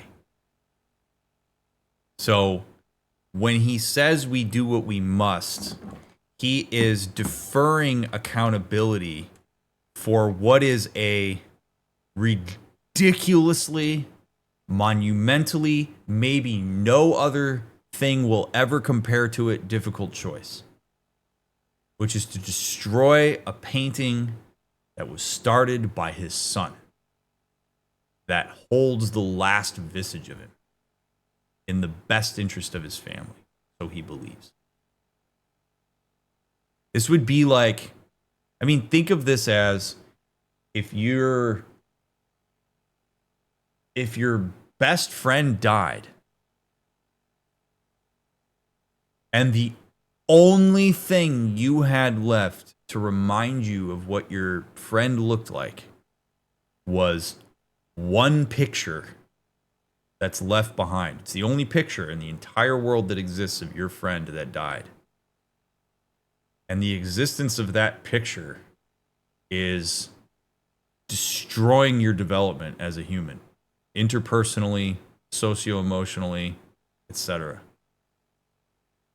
And you realize that the best decision you could make for yourself would be to destroy that photo. Put that photo in a drawer. Put it away so that you don't engage with it ever again. Think of how hard that would be. And that's just your friend, not your son. So if you take accountability for that decision, that's tough. This painting is closed because I decided to close it. Because I made the best decision I could. Because what that invites in, by the way, is that if he destroys the painting and the consequences of that suck major ass, then he falls on the sword for that. Where he's like, okay, well, I guess I did that. My wife's going to divorce me because I destroyed the painting. Or my wife killed herself because the painting went away, and I'm going to blame myself for that, which isn't actually his fault. If he destroyed this painting and Aline decides to kill herself, that's on Aline, not on him. Check my video about conversations about suicide if you want more information about sort of why I'm saying that despite being a therapist. It's a remarkably difficult decision. So what we do is we defer accountability abstractly for that decision by saying, well, I had to do it. You did not have to. You could have chosen to keep that picture of your friend available to you at the destruction of your relationships. Renoir could choose to keep this painting open and watch his daughter die a slow death and essentially turn into what his wife's doing. He could choose to do that. And if he chooses to destroy it and maybe hurt his relationship with them because he believes it's in their best interest and because he's the one that had the power to do it, that is ultimately a decision that he's accountable for. What they do in response to that, not what he's accountable for. The destroying of the painting itself is it. Accountability is a finicky beast, but an important thing to talk about. So again, linguistically, when he says we do what we must, he's not saying I'm making this decision. He's basically saying circumstance dictates that this is the only decision to make. And that's not true, which is what's going to cause conflict between him and Maëlle Alicia here. Because she can say, no, you don't have to do this. And that's true. And also, Papa, if you choose to make this decision, and I understand it more why you did it, I may not agree with it, but I might find a way to connect with you on it. And also, this is again why I say speaking clearly and directly about your experience and what's going on for you goes a long way. Because if Renoir says, I don't want to do this, I don't have to do it, I'm making a calculated decision about it, and it's destroying me, and it's painful, and I don't want to see you go through this, and ultimately, life has dealt me the shittiest hand possible, and I'm doing my best with it. There's connective pathways there. So this is another moment where he has disrupted the ability to connect. And they're missing each other because of it. And again, it's hard to watch. And so as a therapist, this is the kind of stuff in family therapy that I try to intercept when I see it, so that people have opportunities to do differently in these moments and actually have a connection and problem solve and figure things out and build intimacy with each other. Because if you don't disrupt these patterns, people don't find other ones to implement instead.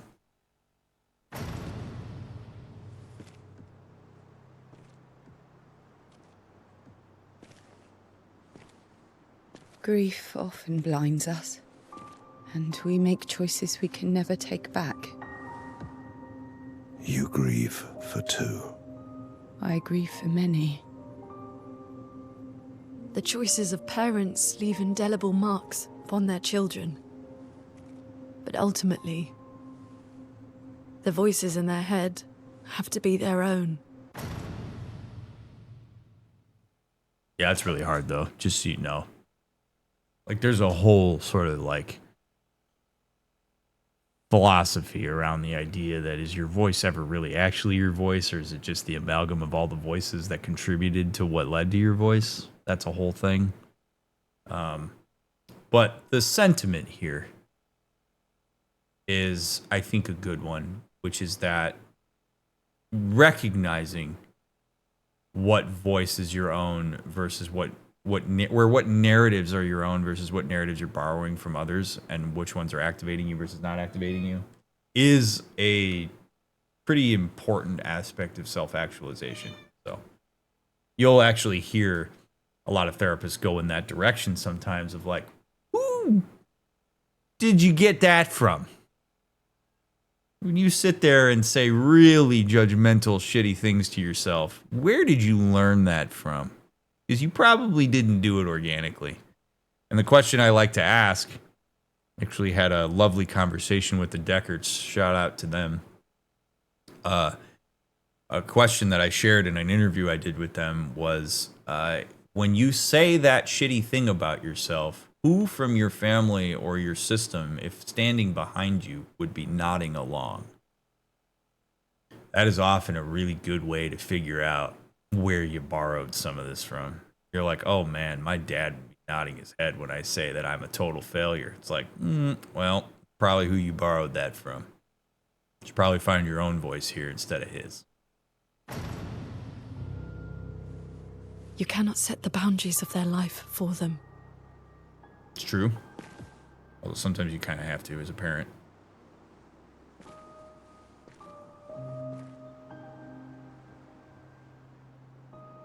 After the fire, you wanted me to find new joy in life. And I tried.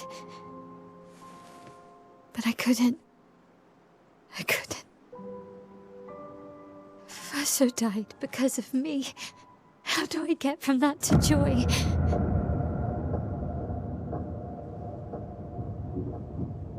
Child, it will get better, I promise you. Oh, what a missed opportunity.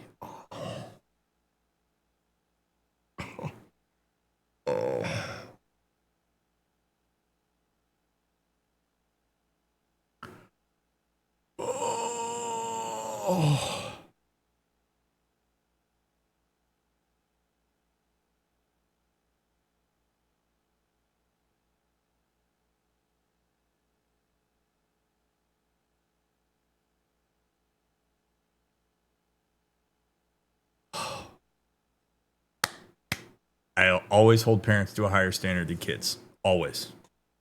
Always. You decide to have kids, you're automatically held to a higher standard. Oh, man. Okay. That was a very critical moment. That is actually a... They sneak up on you sometimes, by the way. That's a make or break moment.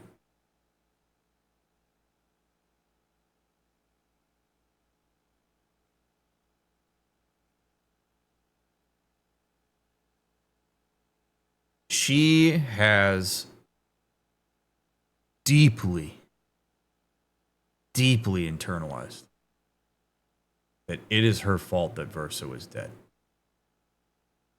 And what that means is that anything she sees in her environment, whether it actually does or not, that she thinks is connected to Verso's death, she's going to say, as an inductively minded teenager, one who will turn into adult, who's not going to shake this very easily, it's my fault. So the butterfly effect on this is not just Verso's death is my fault. It's Verso's death is my fault. My mother's grief is my fault. My father's exhaustion is my fault. My sister's torment and triangulation is my fault. Verso's empty room is my fault. The empty chair at the dinner table is my fault. The funeral's my fault. The aunts and uncles who are all sad and flabbergasted by what happened is my fault. The medical bills are my fault. The financial ruin, potentially, if we live in the United States, that my family's under now because of all of the insurance bullshit and health issues that are stemming from this, is my fault.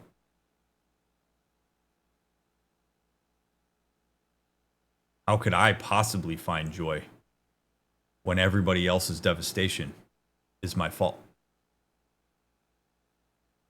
There's an unbelievable burden to bear.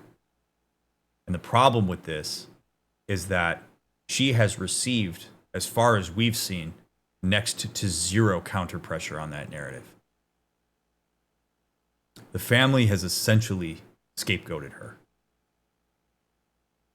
Or at the very least, not provided a level of counter pressure that's necessary to help Alicia work through that burden. And so what makes this important is because it's pretty clear, I mean, he kind of said as much, that part of the reason that he wants to end this and get this painting out of here is to take care of her. He doesn't want her to die a slowly death. But what I think is happening here, unfortunately, is Renoir's not seeing his daughter. Renoir is seeing what he's worried she's going to become. And he's responding to that. So the moment here that he missed is the opportunity to say to her, Alicia, it's not your fault. Or if it is true that it's partly her fault, for him to say, Alicia, I still love you.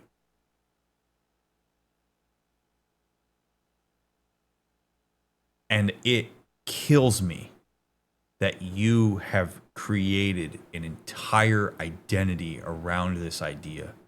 I have done a poor job helping you understand that there is so much more that went into the death of your brother than just your component of it.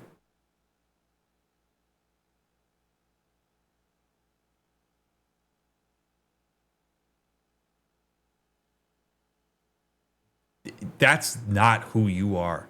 The reason I told you that I wanted you to find joy in something is because you deserve that. Is because you don't deserve to live with all of the pressure you're under. And if I'm contributing to that pressure, I'm going to do better. I want to know how I'm contributing to that pressure. And when we get the hell out of here, both in here, but also when we get the hell out of here, I will work so damn hard to ensure that I do not facilitate that narrative for you. I can't make promises on behalf of your mother or your sister, but I've got your back on this. Honestly, that's what I was hoping he was going to say. When he... I thought the cane going down and him getting mad was going to be him being angry that she's carrying that narrative and being like super bummed out about it and wanting to disrupt that narrative. Not what his response was. And that's why it kills me. Because she literally just exposed her deepest, most core vulnerability. And while not in an objective sense, not his responsibility to be the counter pressure for that narrative, holy shit, would it go a long way to her development, given that she is where she's at in relation to him. Because the family has played a really significant role in cultivating that narrative that she's internalized. She's responsible for the internalization of it.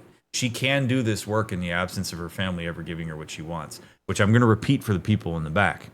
Alicia can work through this in the absence of systemic reinforcement. It's just way harder. She can do what Lune's talking about. She can get it out of her head that she's at fault entirely for this, and anything that's happened in the aftermath is on her, by listening to her own voice and recognizing, nope, my mom's decision to dive into the painting is my mom's decision. She made that call. My mom's decision to care more about the dead kid than the two that are left alive, her call.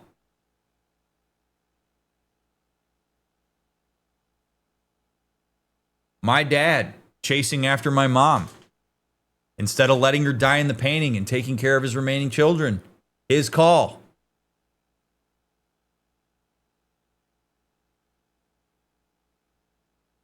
Not on me. Way harder work to do when you don't have these parents staring you in the face taking accountability for it. But like, as a guy who has seemingly cultivated a role of wanting to care for his family, he missed a gigantic opportunity to take care of his youngest daughter right there. And that's a bummer.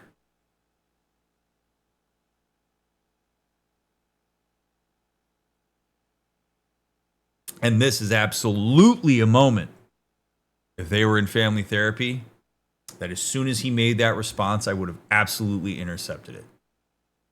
Like, yay, hold on a second, Renoir. I don't want you to miss this opportunity that your daughter has just provided for you to actually take care of her in a ridiculously meaningful way. So I want to halt you for a second here. And I really think it's important that you respond to what your daughter just said about how she believes this is her fault. And sort of snap him into more empathic dad mode here instead of exhausted husband who's just tired of hearing this shit over and over and over again for years. It's tough work, but I think really necessary here.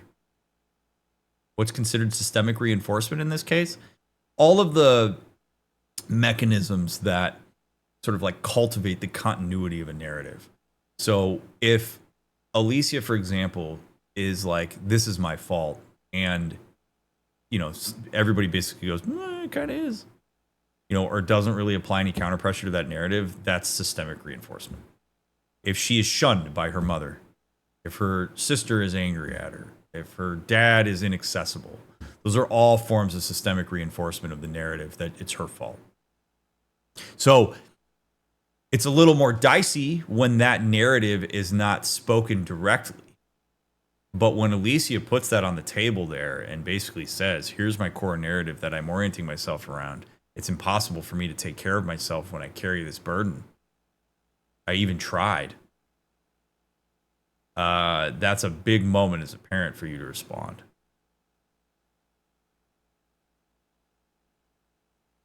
Man. But this is not the way. Your friends speak truth. And it changes nothing. You can hate me. But that's a choice I must make. As your father, I must look out for you. Especially when you can't look out for yourself.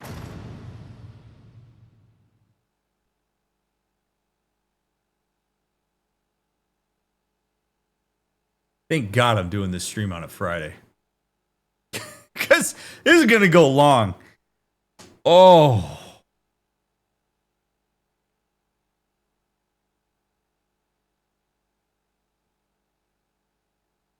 Oh, man.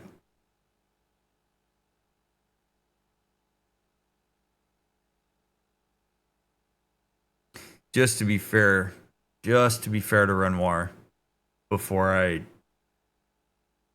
get into what I imagine you all are going to know I'm going to get into. He's exhausted. I get it. He's tired. He's had it. He hasn't been attended to. He's lost himself in attending to others. He's so wrapped himself up into this idea of being a caretaker at all costs that, like, he just doesn't have the bandwidth. That I get. I mean, you can hear it. You can hear the exhaustion. you know what? Honestly, at this point, my son's dead. My wife's a shell of herself.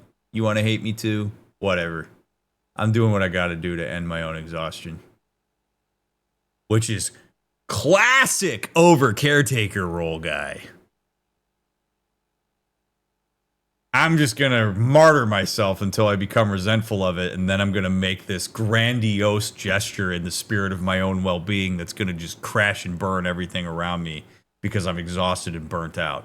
Classic. That's end game final boss resentful martyr territory there. So if you're a person that overly estimates yourself as a caretaker and don't take care of yourself in the process and seek reinforcement of your existence through the well-being of others, this is where it ends if you're not careful. Just saying.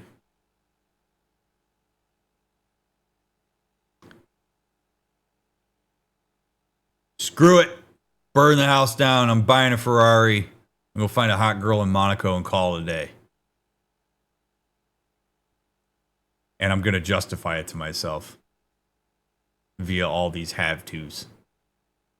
So I get where he's coming from. And I get why he's exhausted.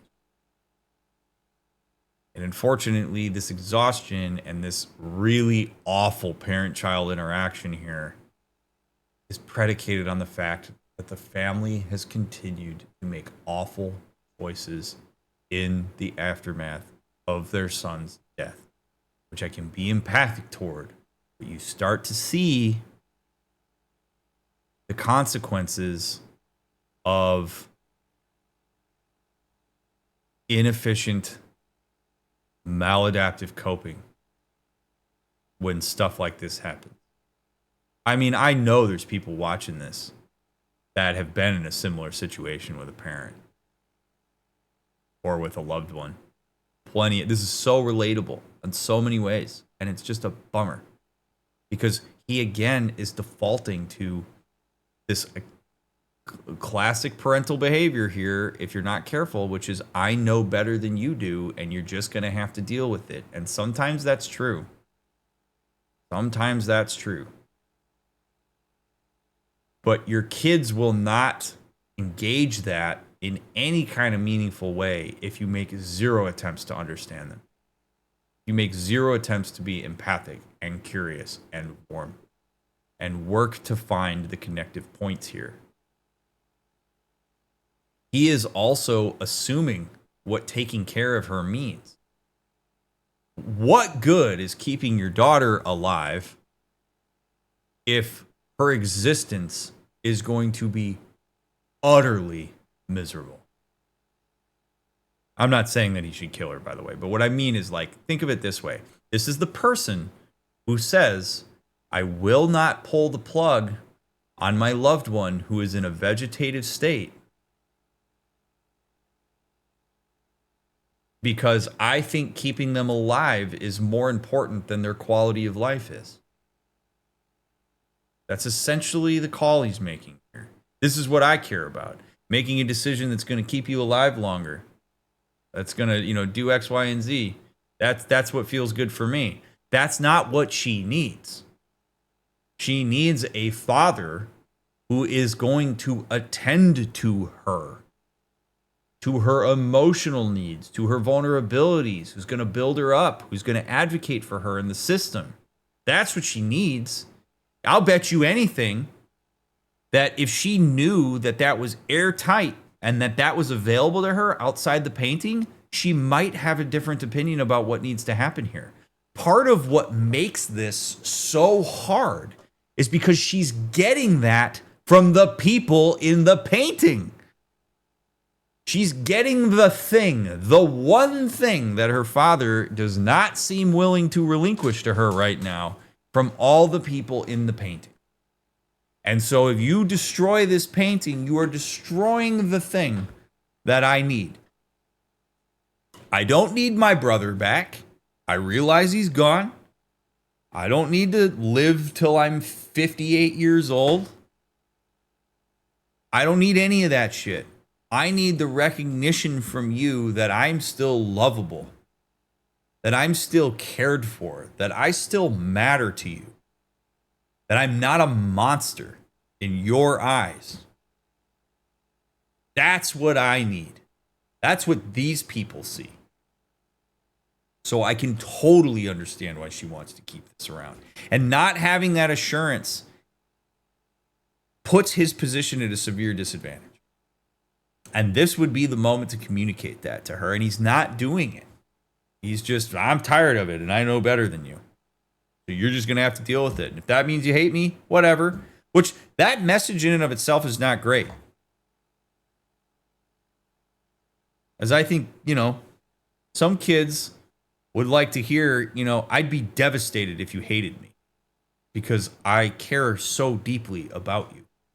Like, indifference toward your hatred is not the power play you think it is, if that's the card you want to play. And that's what he's playing here, and it sucks. Dude.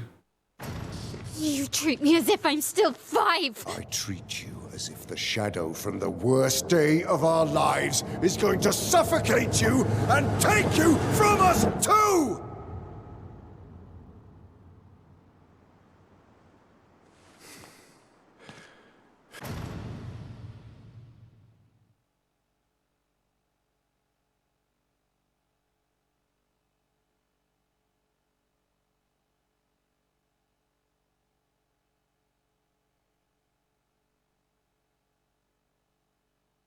Oh, man. Oh, I got chills. The delivery of that line was excellent. These are the moments where, when they happen in a therapy room, remind me why I love my job. His emotion there, while I'm not going to judge the emotion so much here. But his intensity of that means that he still cares. He's not actually apathetic here.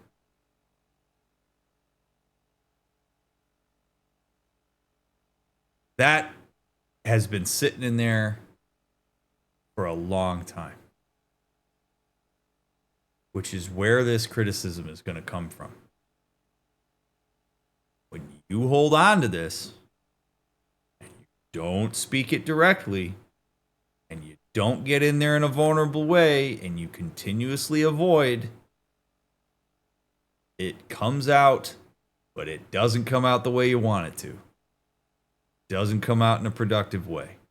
What he just said is the exact sentiment that I just said I wanted him to express, packaged in not the worst way possible, but in a not good way.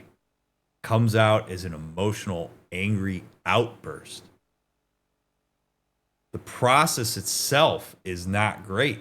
The content of that is fantastic.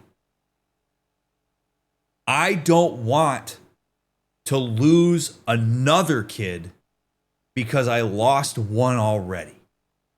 Which is another way of saying, I care as much for you as I did Verso.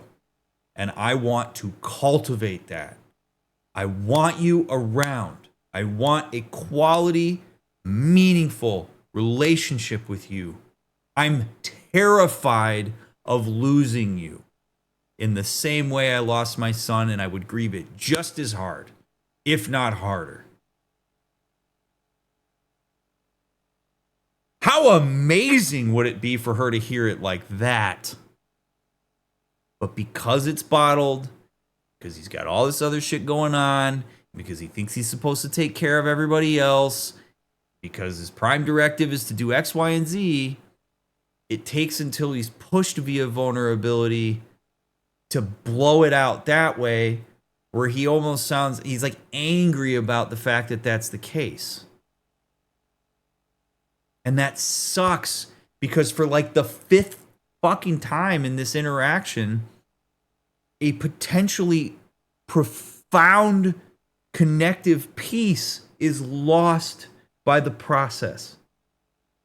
Which is why when you're in graduate school to become a therapist, the number one thing that is infinitely the most important thing you can ever learn is to recognize the difference between process and content.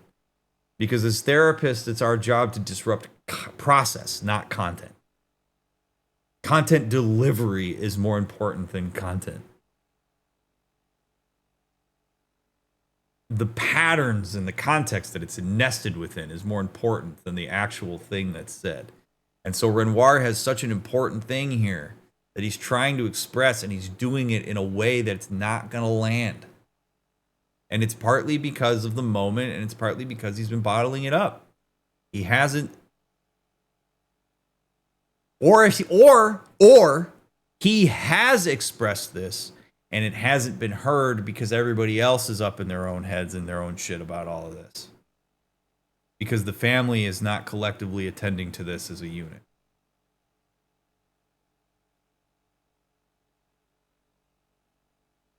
Yeah, the worst day of his life. But again, he's seeing what's possible here.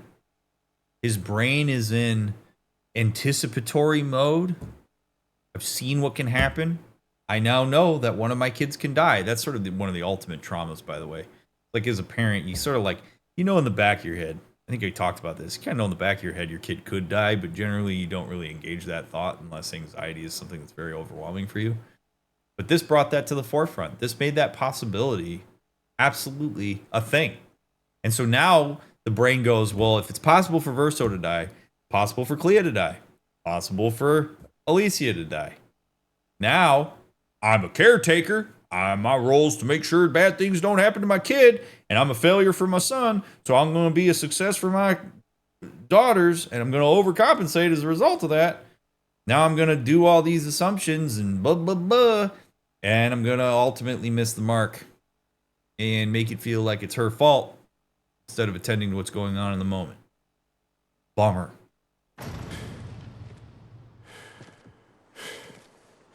Enough.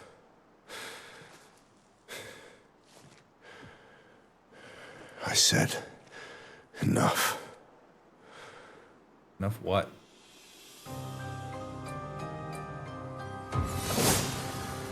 Oh, jeez.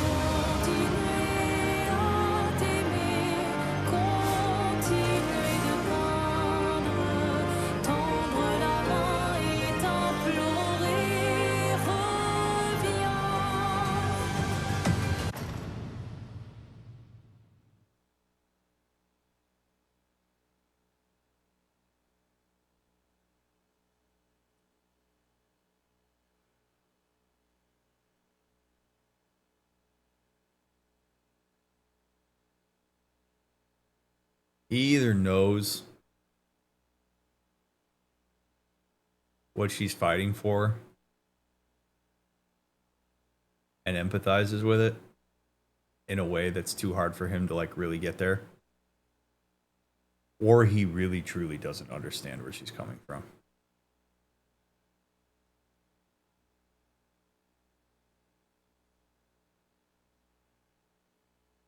And both are tragic. Because now we're going to fight. Now we see each other as diametrically opposed.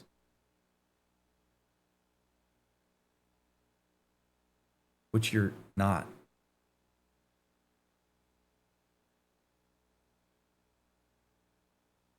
I legitimately, I believe this with every fiber of my being right now. I legitimately believe that if Renoir and Alicia Mael were willing to have a healthy, difficult, vulnerable series of conversations about their experiences of this, that they could jointly make a decision about what to do. I genuinely believe that. That the two of them could sit in Lumiere at a table with a baguette and a glass of wine and come to terms with whether they want to keep the painting going or whether they want to close it. And find a deep level of validation and respect for each other in that decision.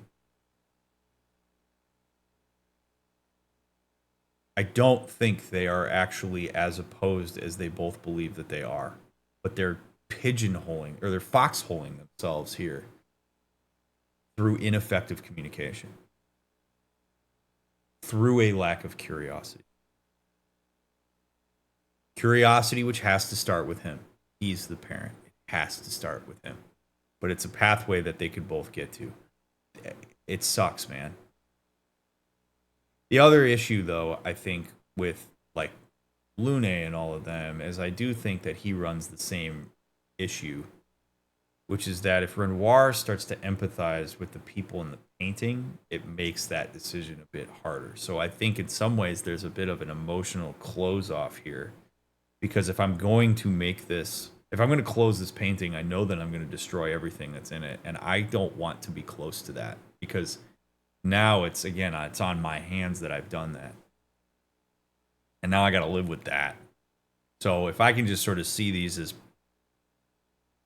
objects of the painting that aren't real, I can live with that. I know that I'm going to take my L out of here with me. Like, if I close this painting, she's going to be out there with me. These guys aren't, but, whatever. So.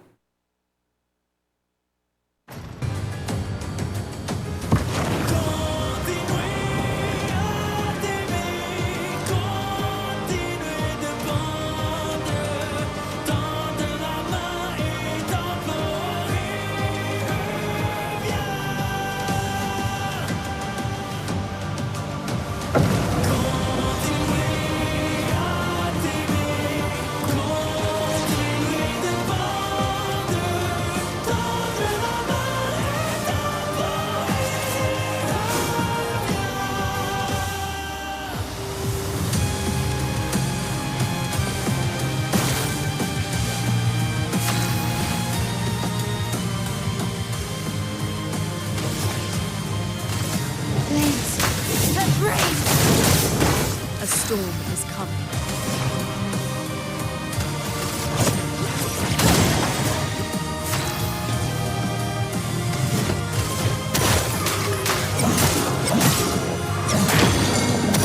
Sweet taste of battle.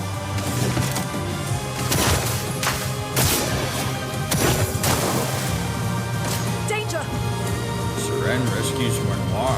How about that? Okay. Stop this insanity. It's time to go home.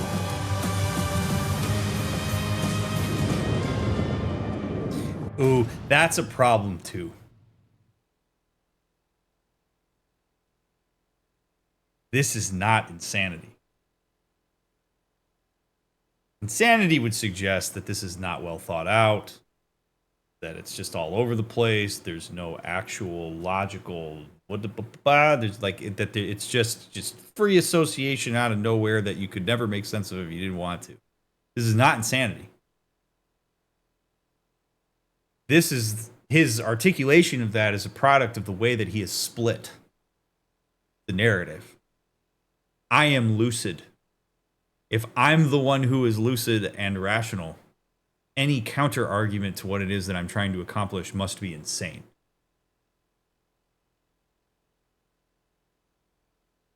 Your perspective on all of this is not as well put together as my own. Now, people do this so that they can stake their claim and follow a path, and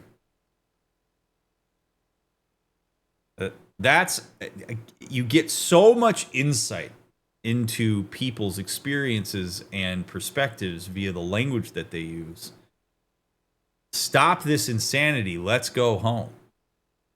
You're crazy for wanting to stay in here.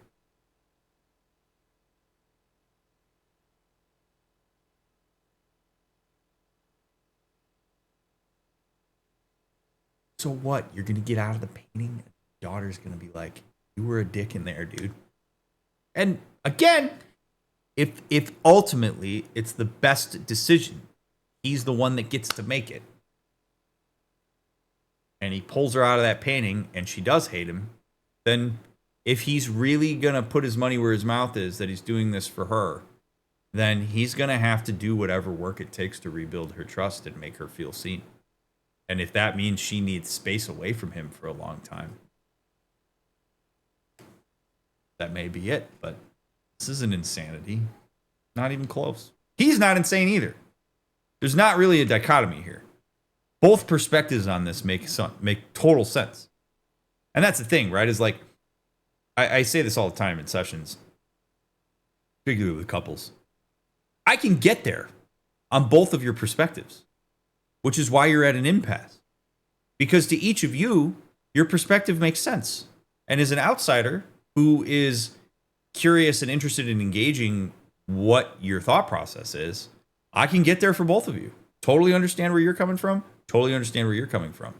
So the issue here is not the logistics of what's going on. The issue here is that there's a lack of willingness to lean into the problem solving necessary in order to figure out where you guys are going to push pull on this and where you're going to leverage the quality of your relationship over the logistics of the argument you're having.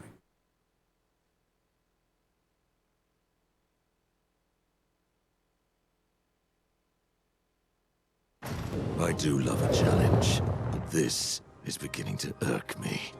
Fuck. He keeps regenerating. Maybe we focus on the axons first.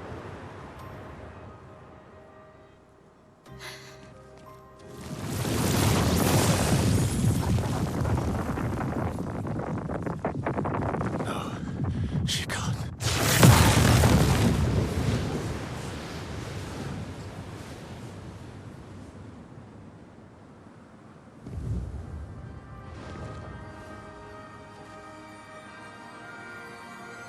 Mama.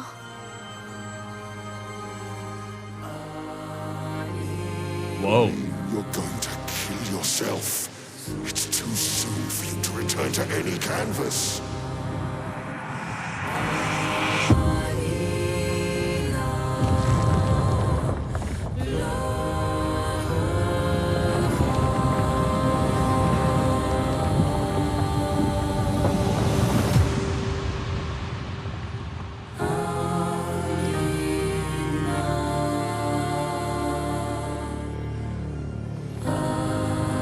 Wow.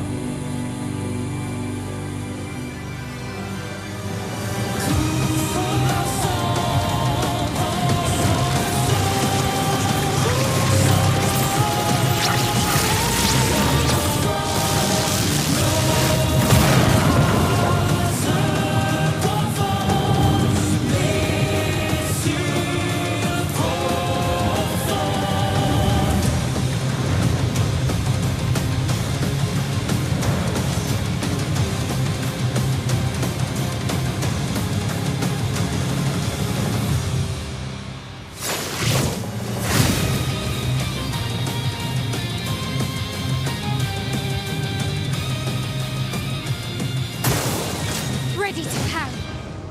Renoir summons the Cassandra canvas. Good thing I took the thing out.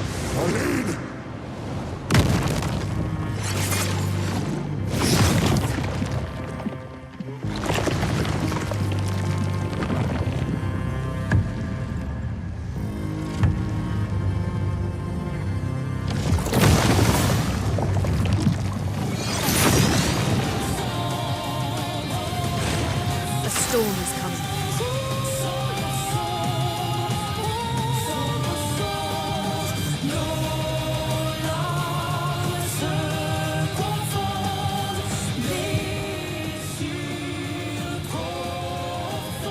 I'm only going to say this because it's just burning in my brain.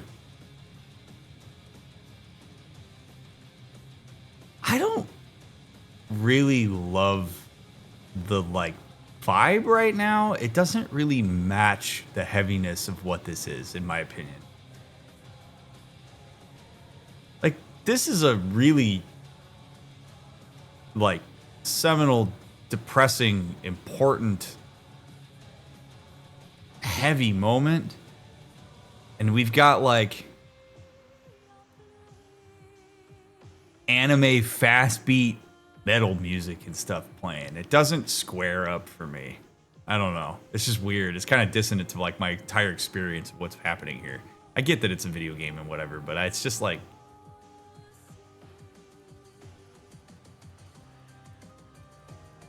this is like a moment that is going to define the Cassandra family for a long time. But let's go full anime, I guess.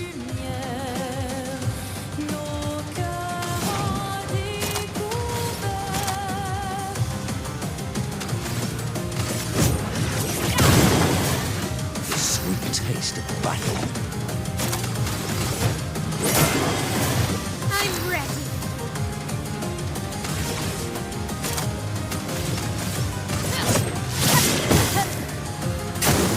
On me.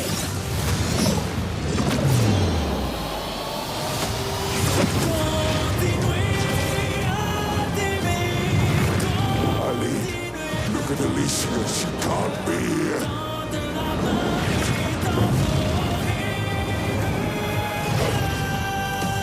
Aline, it's supposed to be you and me.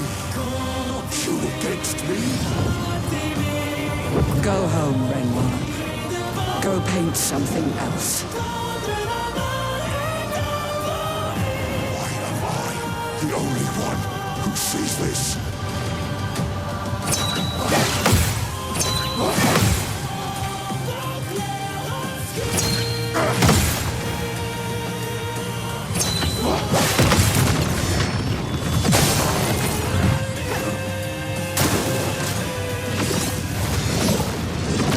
Put aside the canvas. It's killing you both. Not this time!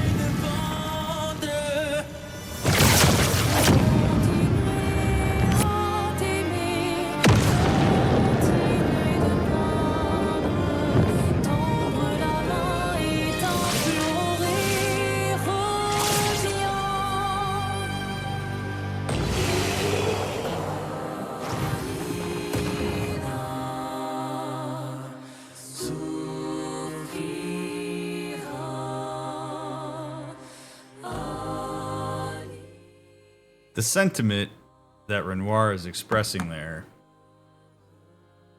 I know we've talked about this extensively, so I'm not going to go too far into it.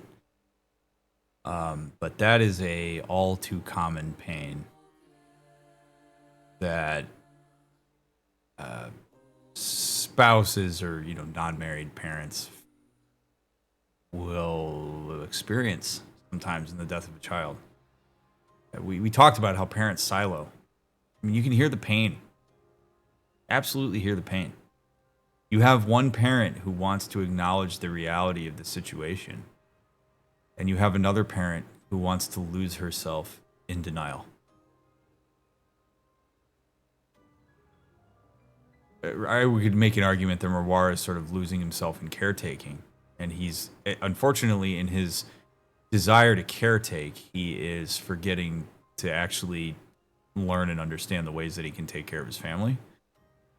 But regardless, when you have these two very opposing orientations to the grief and to the death of their child, this is what breaks couples up when their kids die.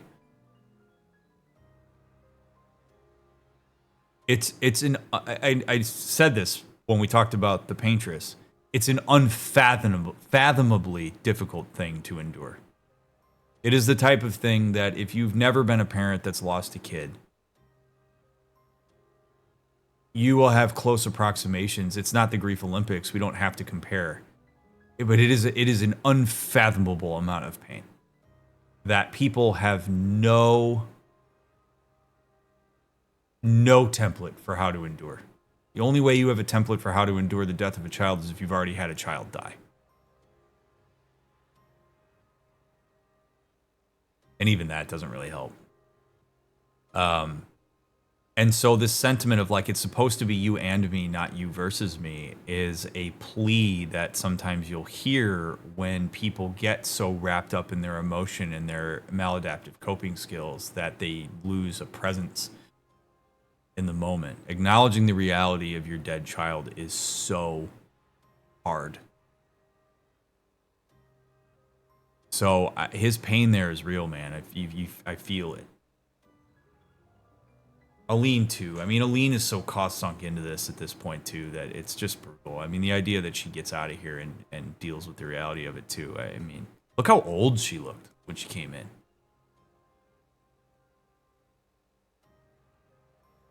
I mean, you're asking these people to completely recalibrate their lives away from their unhealthy systemic mechanism. I mean, that's a hard ask. But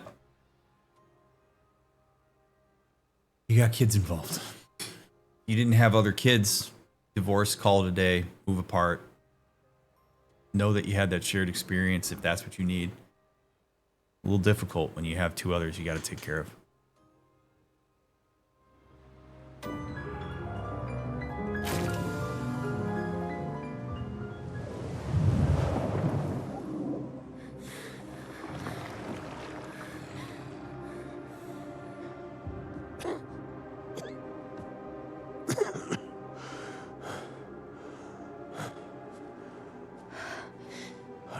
Oh, here's the other thing I'll say before he says this line.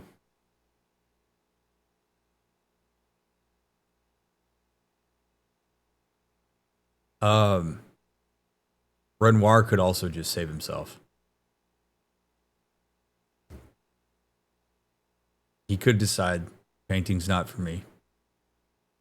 I had a legitimate, full-blown sit-down with my daughter, and she made highly valid points for why she wants to stay in here. She's willing, she understands the risk. She's willing to take it on. My wife has done the same. You know what? Fine. I'm done chasing you guys. Me and Clea are gonna move to Italy. We'll leave the paintings in the mansion. You do you. I'm exhausted. I've done what I thought was right. It's been made clear to me that I am missing the mark on this. I love you both very much. If this is where you've decided where you need to be, I can no longer support that, but I also can't make that decision for you. I'm out. He could do that. So this idea that he's burdened by this chase and this need to get everybody out of here is also partially only him. He's perpetuating that narrative for himself. He's jumping into these paintings voluntarily, trying to salvage something that may not actually be salvageable. There is that.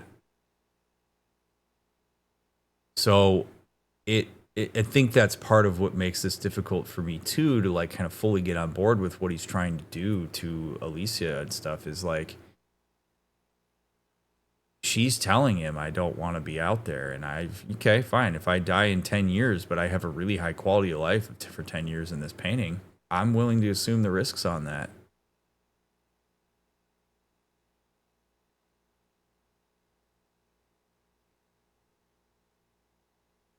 In the case of the trapped daughter's underage, would he have the responsibility to still try it?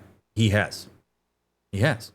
And I mean, gets dicey because this possibility, as far as we know, doesn't exist in real life, right? Where you're going to lose your daughter to a painting.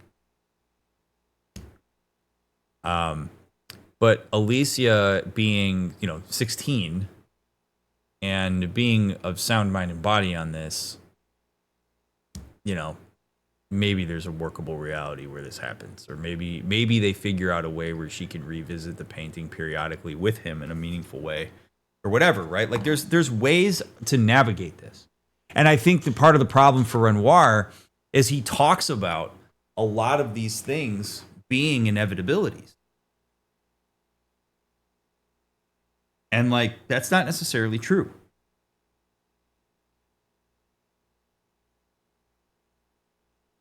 There are like, yeah, it would be like if Alicia turned to gambling as a way to resolve her grief. There are plenty of people that responsibly gamble, even though gambling addiction is one of the hardest to beat. Plenty of people that manage gambling well.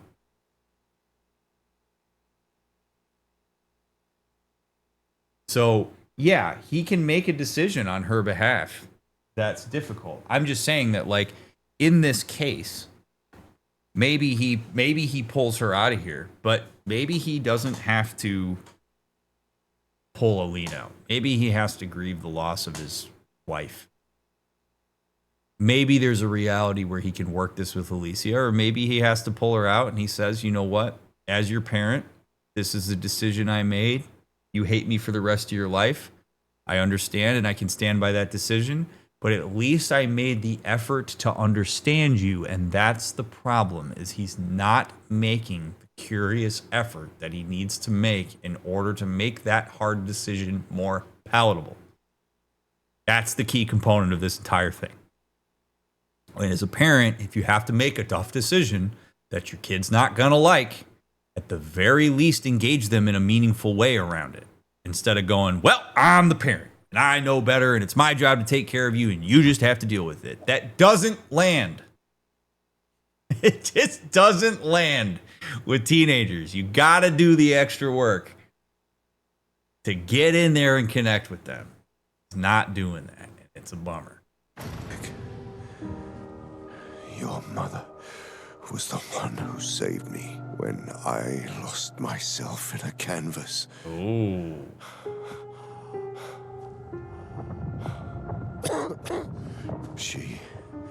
She taught me how to safely use our gift.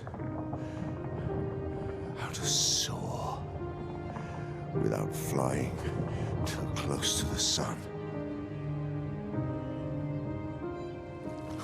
We painted hundreds of canvas worlds, pushing the very boundaries of creation. And she never let me forget that every day we spent here has a price.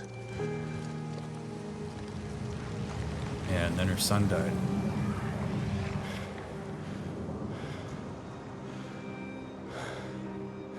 Yet,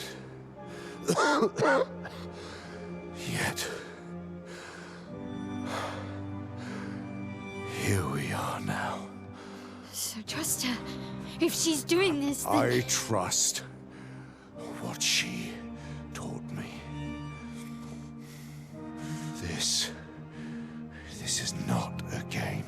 You think you know what's at stake, but you don't. I know precisely what's at stake. You want control. You want to feel like you're doing something. You couldn't save Verso, so you want to save us. Except you're not. Destroying the canvas won't help us move on. It'll just deny us the one place that helped us feel again. 67 years. Yeah, I don't know about that. That's a wee bit of the immaturity coming out here. God damn, this is so complicated. It's so complicated, man. Because in fairness to Renoir, and in fairness to really any parent who's ever been the parent of a teenager, teenagers can make pretty convincing arguments that aren't actually, they don't actually hold up particularly well. When you know the way things work. Oh, but I get to feel again when I shoot up heroin with my friends. Yes, you do. But opiate addiction, bad. Like, people do drugs because drugs are awesome, not because drugs suck. Drugs make you feel amazing. That's why you do drugs. You don't do drugs because it makes you feel like shit. The withdrawal makes you feel like shit, so you go do more drugs, and it's a positive feedback loop. People do drugs because they're amazing. People gamble because the dopamine rush and the intermittent reward is incredible. That's why people do these things. Teenagers in particular with developing brains are even more susceptible to this stuff.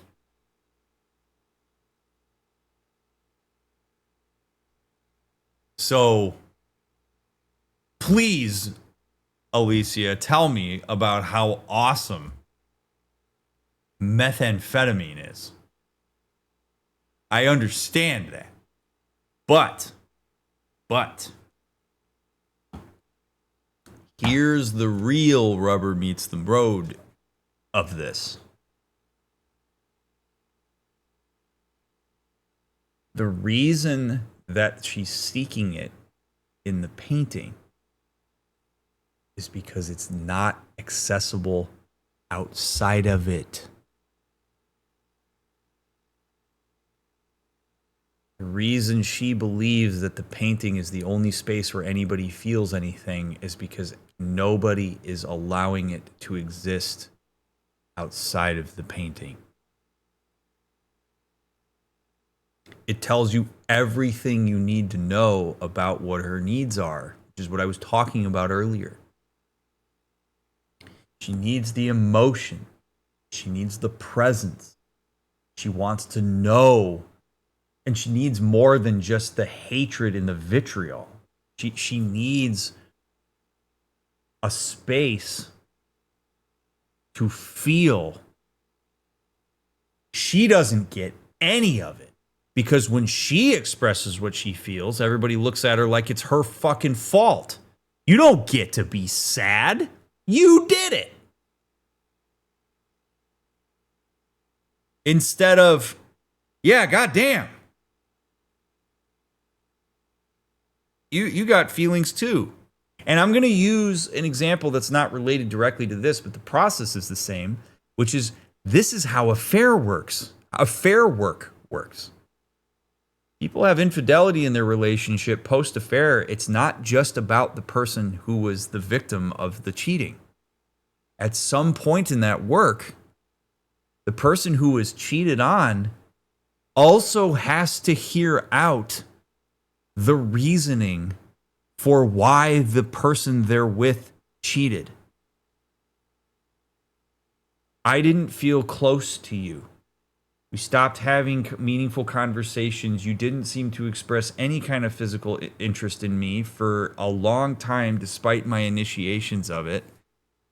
And yeah, my coworker gave that to me, made me feel good, made me feel wanted, saw me. And yeah, they wanted to engage physically. I didn't make a good choice in regard to the rules of our relationship, but it certainly felt right for me at the time because the thing I needed from my relationship wasn't happening, despite my attempts to communicate it. That's not easy work. I'm sure there's people watching me right now that are like, how could you empathize with a cheater? In which case, grow up. There's more complexity to that than there is just cheat bad. And if you decide you don't want to be in a relationship anymore because you were cheated on, that's fine. But if you decide that you want to work on the relationship and you want it to continue meaningfully, this is the hard work that has to be done. So the reason that I'm making this point is that the environment that would be necessary for Alicia / Mael to want to stay at home doesn't exist. And that is, in part, on Renoir. It's also on Aline. It's also on Clea, and it's also on the way that Alicia shows up. But the reason we're burying ourselves in this is because it's not sustainable out there. And so when Renoir says, it's like when kids are like, I want to hang out with my friends instead of my parents because my friends actually make attempts to understand me. So I hang out with a not very good crowd and do dumb shit because at the very least I feel seen and heard. Teenagers that make better decisions in terms of their like friendships and their decision making often do better when they actually feel like understood, listened to, and cared for by their parents. Like it makes a big difference. And so Renoir being so wrapped up in what he thinks is the right thing for Mael, instead of actually attending to what her needs are, because she's in a position in her life developmentally to be able to articulate it. Problem. So that's the whole point here. So yes, this is akin to Mael saying, but Dad, drugs make me feel good. And he's like, yeah, I did heroin for 5 years, and your mom helped me get clean. And then I tried to work on how do I healthily manage opioids, and that didn't exactly work particularly well. And I'm seeing my daughter get wrapped up in heroin, and I, as a person who has been there, and as a person whose responsibility in some ways as a parent to help my minor children make good decisions even when they don't see that it's the right decision, I'm going to do this. But again, the question you ask your kid is, what is it about the drugs that you like? And that's the step that so many parents miss. It's the point I keep making here. Wow, you're smoking weed with your friends. I don't love that, but there must be a reason. What is it that what's the benefit for you for that? Okay, I hear you. It makes it feel blah, blah, blah, blah, blah. And I know that there are some real drawbacks. I know, Dad. I know what they are. Yeah, if you did, you wouldn't be doing this. And so as a person who needs to ensure that you stay alive and don't get wrapped up in a bunch of bullshit, I'm going to have to make a tough decision for you here. And I realize that may hurt our relationship, but I do this out of love, and I hope that all the curiosity and all the stuff that I show over time will help you realize this. So he's a parent who's making classic parenting mistakes here, but also he's got a person here who he, I guess, unfortunately does have some level of responsibility to as being his child. So it's tough stuff, man. 67 years I spent trapped within the monolith. Long time. But I persisted. Do you know why? Do you know why I cannot leave her or you behind? God.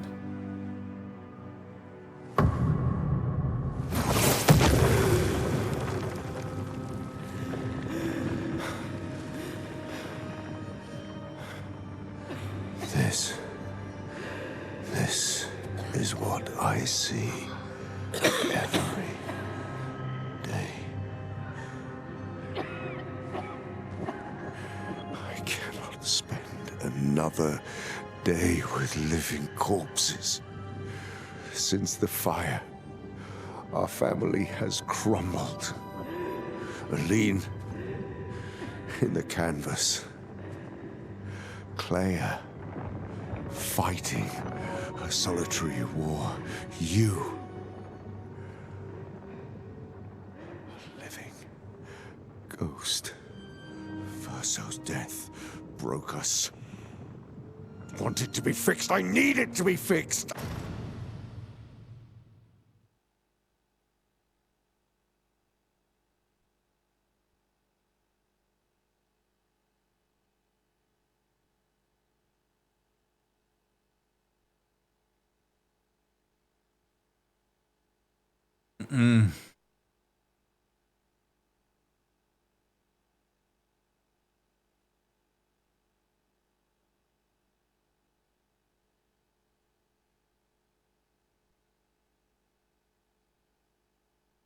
Oh, man.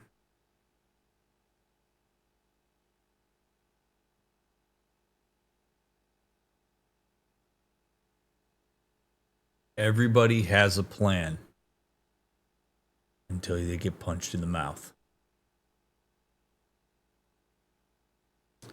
And the family got punched in the mouth.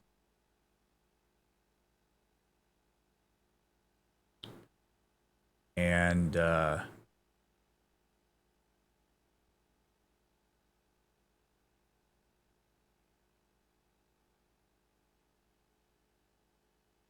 this is never going to have parallel lines and right angles. That just doesn't exist. This is never going to be a beautifully linear process where you suture it up, heals, and you move on. And now everything's hunky-dory. Nope.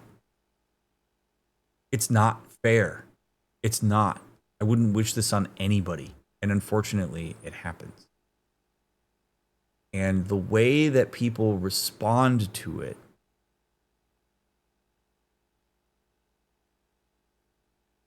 makes all the difference.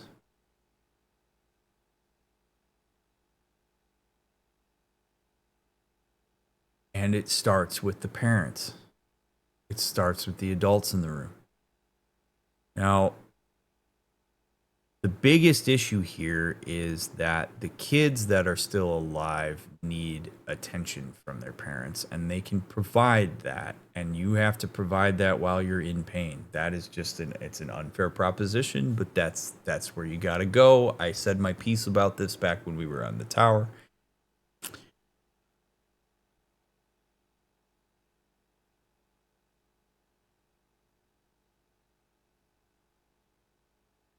When I say this, I want to preempt this by saying hang in there with me. Like what I just said a little bit ago here, Renoir doesn't have to stay with Aline. If what Renoir sees from his wife in response to this is something that he has not sustainable, he's done what he could to try to figure this out, and she just throws herself around the room and cries, drinks, dumps herself into a whole bunch of vices that are unhealthy for her, is not present, makes no effort to connect with him, ruminates on the death of the child, sobs on the floor, falls asleep on the kitchen floor 3 nights a week, breaks shit, throws stuff away, goes off the rails. He can leave. Some people are like, wait a second. No. That's not what you sign up for when you get married. The amount of times that people stay in unbelievably unhealthy situations that they can safely get out of. I'm not talking about abusive situations where it's dangerous to leave. Those are entirely different situations. I'm talking about a situation here where ostensibly Renoir could safely leave it. The amount of times that people will stay in bad relationships out of either a sense of obligation or some sense of indebtedness, or anything like that,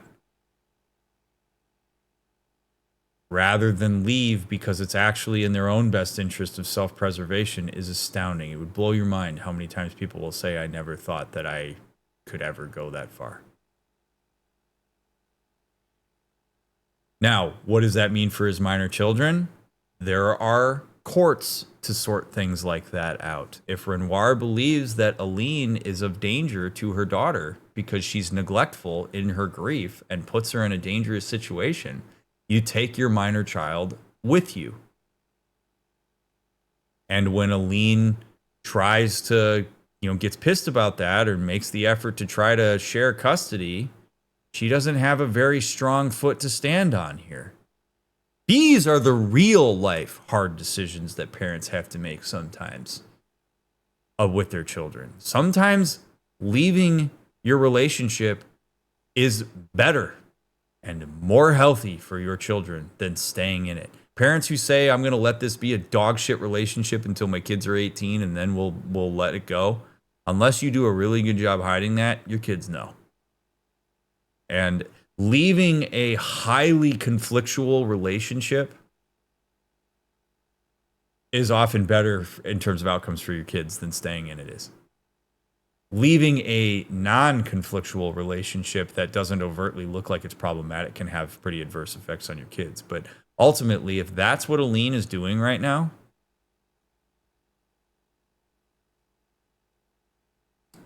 then you take your daughter and you advocate for her by getting her out of that situation. He can do that. Hard decision, maybe, right? But that's working in some ways with the reality that you have. What if the minor child doesn't want to go? Well, that's some of the tough calculus you got to run. There are some states, for example, the one I live in, where children who are 16 to 18, if both parents consent to the child choosing who they'd like to go with, will allow the child to choose. There are other states where the child doesn't get to pick. The court decides it based on the proceedings of the custody agreements. And if that's the case, sometimes they determine that one parent has to make that call, and the parent makes that call, and you make that call, and if it pisses off your kid, you deal with it. If Renoir takes Alicia out of that situation where the canvas isn't available to her and takes her away, again, if you think of the canvas as drugs, if he takes her away from the house where heroin's available to her to escape the pain, and her mom is actively neglectful, and Alicia is mad about it, is that still a problem? If your kid's being actively raised on top of a meth lab, and the other custodial parent is addicted to that methamphetamine, and your kid doesn't want to leave because that's the house they grew up in and that's where all their toys are, should you keep them in the house because the kid wants to stay?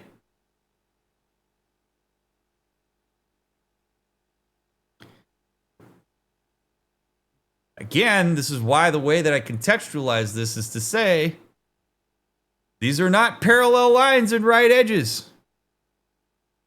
This is the messiness of what life is. This is some of the bullshit you unfortunately sign up for when you decide to have children. Part of the reason my wife and I decided we don't want them. Because I don't want to deal with shit like this. But if you do,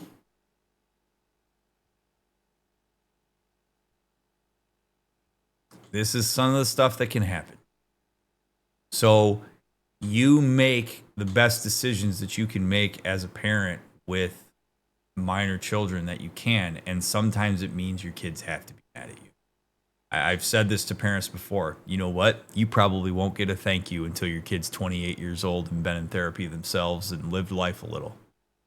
And there will be a day. Don't know when it'll be. Hopefully not after you die. When your kid says, you know what? I get it. Thanks for taking me out of the meth house. I was really pissed at the time. Really not happy about it. Didn't understand what meth was.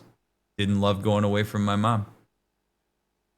But you know what? As a 28-year-old who now has, gone to school, spent her early 20s pissed at you, and recognized now that that was really the best call that you could have possibly made for me. Thanks. I appreciate that.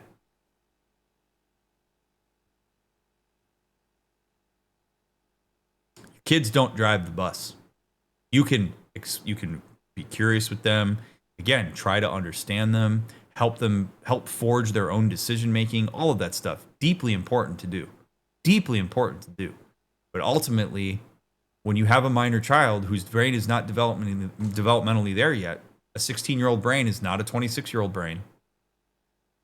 An 18-year-old brain is not even a 26-year-old brain, but then yeah, you make the tough call sometimes. And in this case, it's yanking her out of the painting, destroying Verso's painting, and moving on. And that's real tough. And maybe someday Alicia will appreciate what that means. Maybe she won't.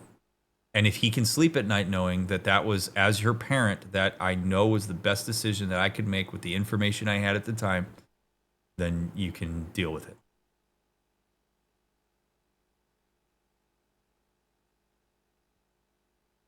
Now, yes, I realize that I'm not really talking about CL and Minoko and Lune and all the other Lumerians, which, yeah, does complicate things.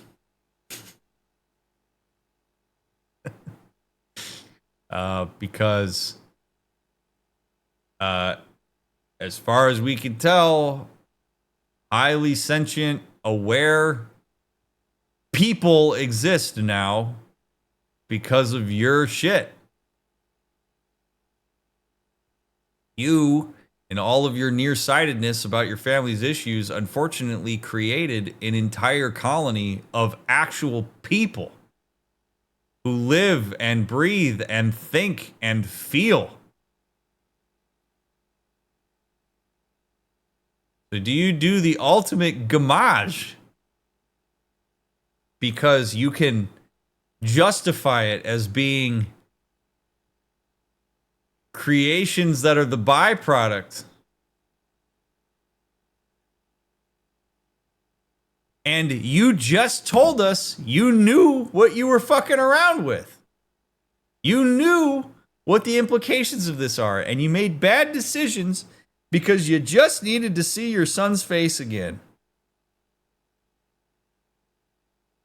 So you're gonna nuke Germany off the face of the map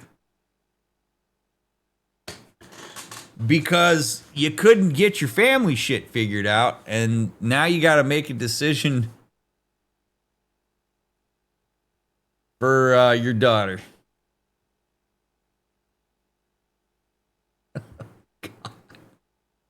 So what's more important? What's inside the painting or what's outside of it? It's the impossible question this game asks.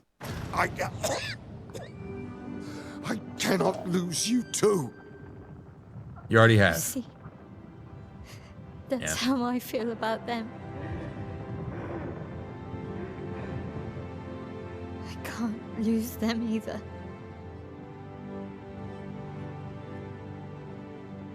I've lost too much. Papa, see, I've lost so much.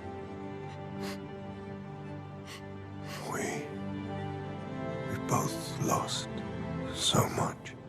It's true. Papa, They're both right. I don't want to lose you either. I'm not leaving you forever. Just a little longer.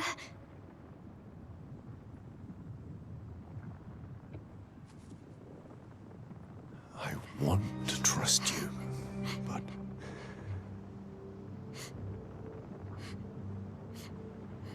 You can.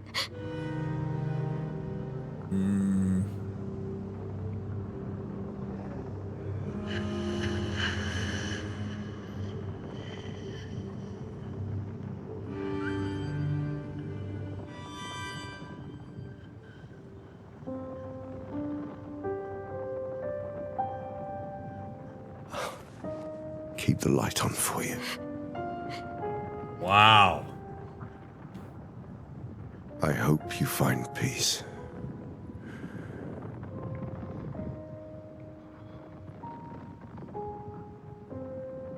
Hold on to each other.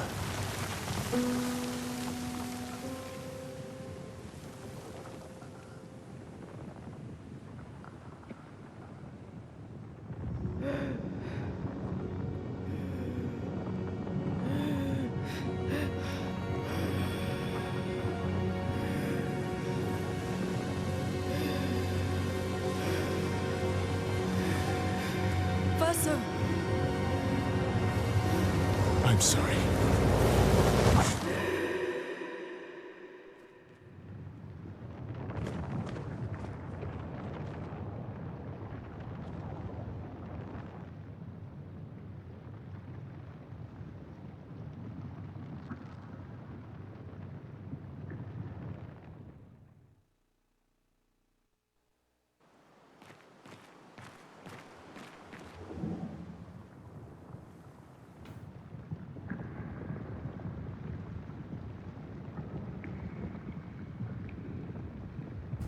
I just would like to say, if you're still here, grateful for it.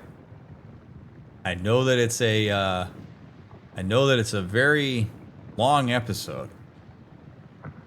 Big meaty bones. Appreciate you all for hanging in there. I know it's a long episode. I hope that what I've had to say has been meaningful to you, that this has been a good payoff. Pretty wild. There's like a million things happening at once, so Doing my best to do this justice. Oh, is that you? Are we talking? Are we looking at our own self? Yeah, I figured that was probably him. All right.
I have to pee so bad. Oh, God. Hold on. I can't think straight. I'll be right back.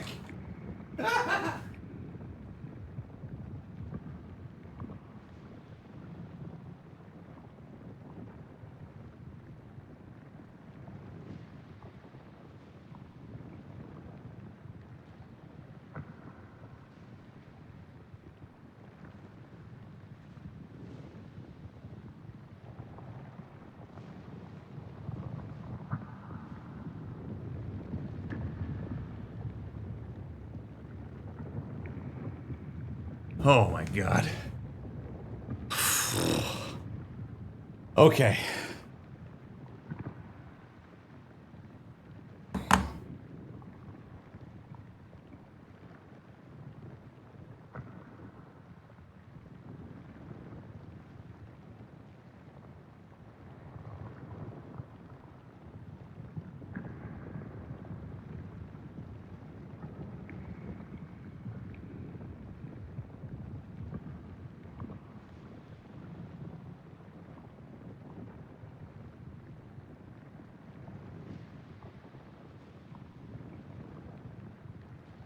The decision falls on Verso.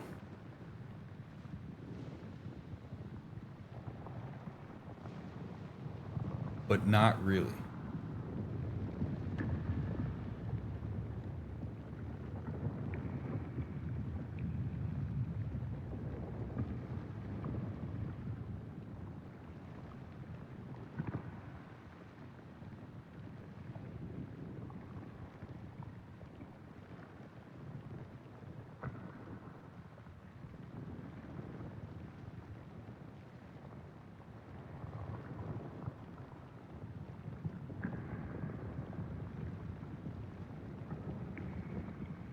There's no right answer here. And what I mean by that is there's no answer here that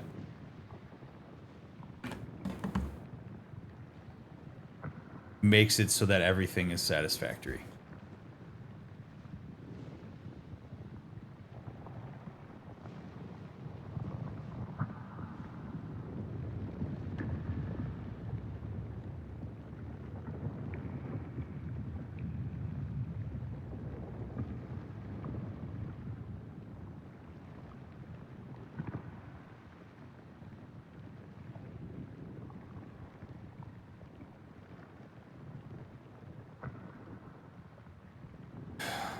You choose. Oh, okay. So you choose to end it. Tell the boy to stop painting. I assume that means that it's going to destroy the painting. Sandra family resumes outside the painting. They got to figure their shit out. Cycle of this shit stops.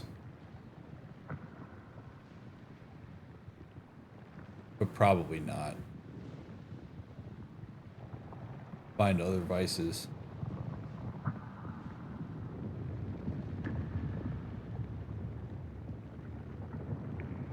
You'd hope they'd find a therapist and work through it.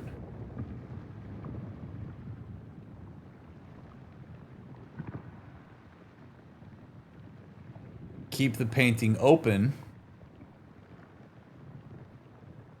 people of that space stay alive. No more gamage.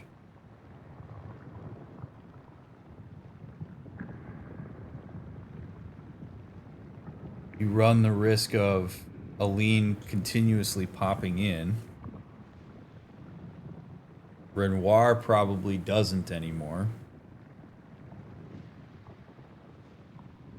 You respect the wishes of both Alicia and the capitulation by Renoir. But you essentially fuel a drug habit for a kid.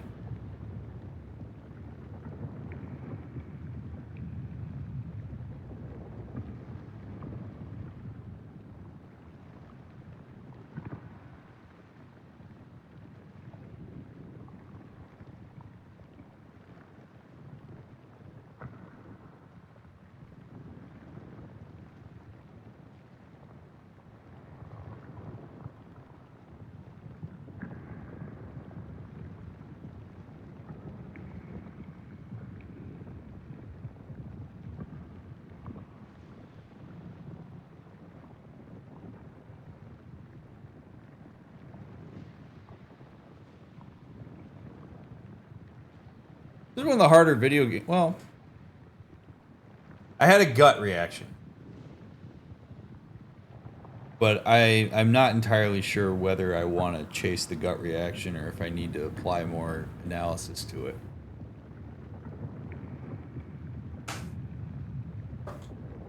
If you're wondering what my gut reaction is, just like if I had a gun to my head in 3 seconds to make the call,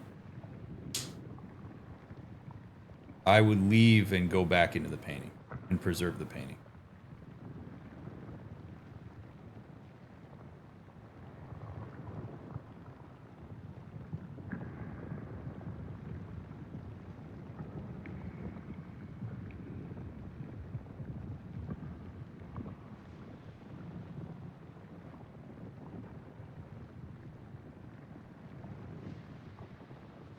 The real hang up here for me is the idea of like who gets to hierarchically dictate what levels of existence are more important than others.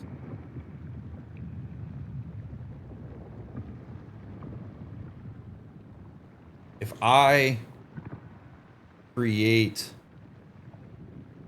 a garden, or let's say an anthill. Say I buy a bunch of egg larvae and I make a big giant, and I make an ant colony that starts with like 3 ants and it turns into this giant ant colony. Who am I to decide that that ant colony is less important than me? Yet we do this all the time. I've decided that crickets and roaches, the existence of crickets and roaches is less important than my house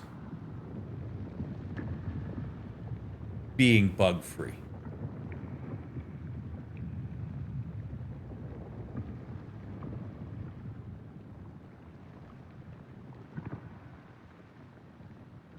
If I decide to, it's just crazy because you've created it. Like, this isn't, I'm not saying that it's any better or worse, but it's not like these paintings already existed. Like, you made these.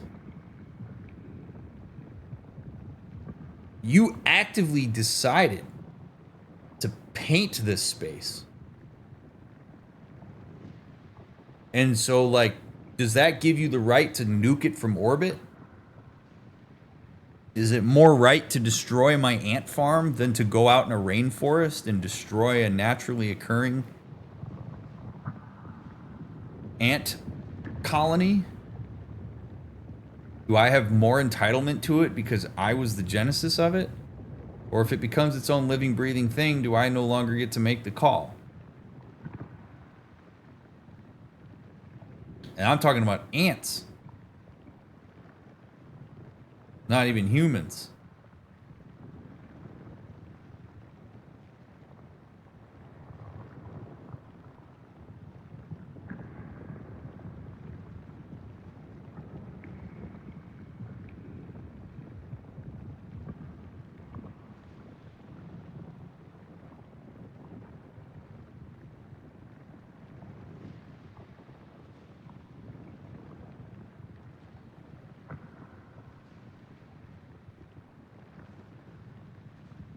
Here's why I think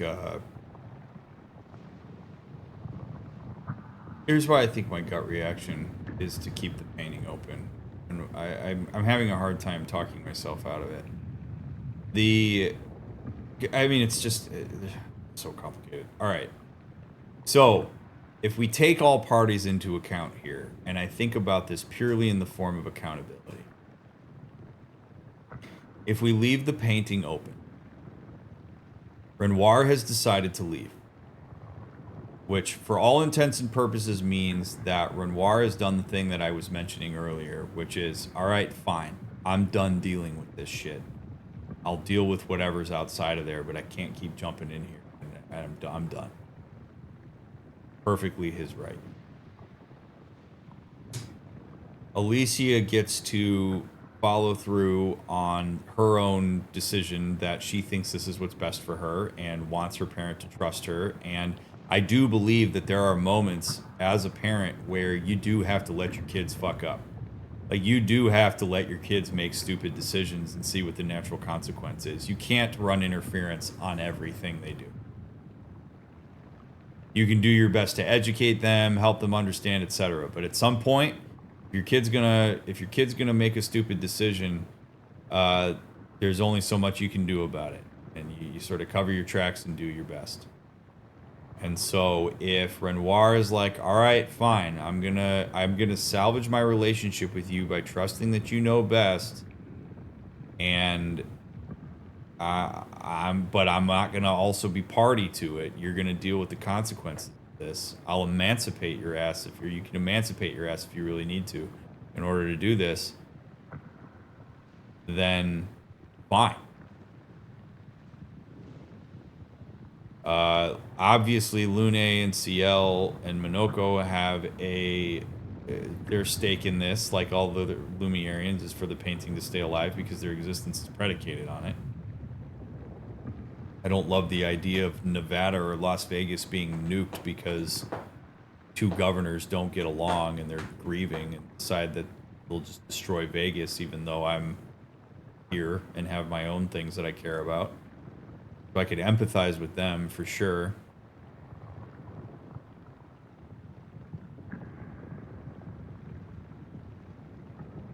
If Aline, by virtue of having the painting still available to her, continues to jump into the painting as a way to manage her grief, at this point, that's on her.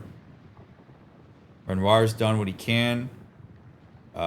She knew what she was getting into when she started, obviously, because she was the one that helped Renoir work through it. And she's accountable for that decision. If she's just a bumbling mess that just only wants to live in the painting and wants to die there, then Renoir's going to have to deal with that as being unsustainable for his relationship. And if it means he divorces his wife, it means he divorces his wife.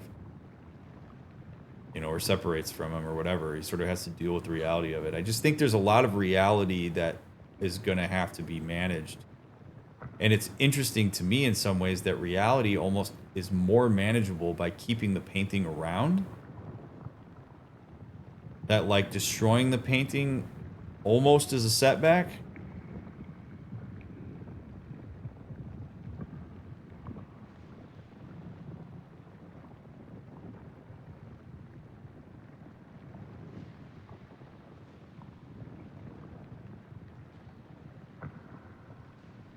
And then you have Verso. Who isn't Verso? I think if you look at Verso as being another Lumerian at this point, which he basically is, whose, you know, gods have decided that he's got a different purpose. or means something more to the group. But if he's kind of his own guy here,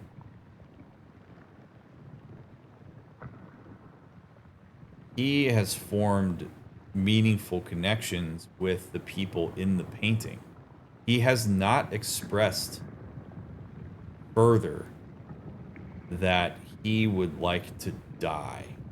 Not recently. Like, he didn't try to talk Alicia out of what she was saying to Renoir. I do think that at some point, if he believed in what Renoir was saying, he would have said, hey, Alicia, I want to die.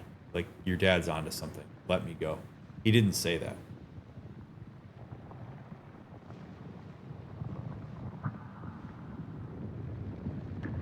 In the same way that, you know, Alicia didn't say goodbye to him before she could.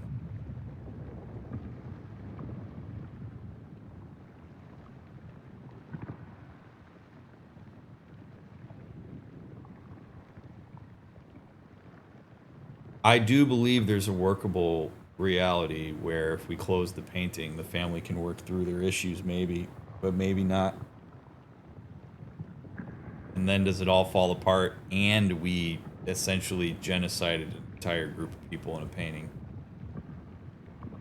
I mean, I could make the argument that if Renoir really wants to put his money where his mouth is on some of this stuff, wants to be Mr. I know what all of this is, it would be his responsibility in some ways to take care of the people in the painting. I know what I created. I adopted my cats. It's my responsibility to take care of them. If I adopt cats and then, you know, abuse them or kill them, what the hell are you doing adopting cats? You know, he created this painting that's got all these people that are alive and well and can speak to him. I guess I should probably do well by them and then manage my affairs outside of the painting. If that means that I'm a, you know, aloof, non-existent god, so be it.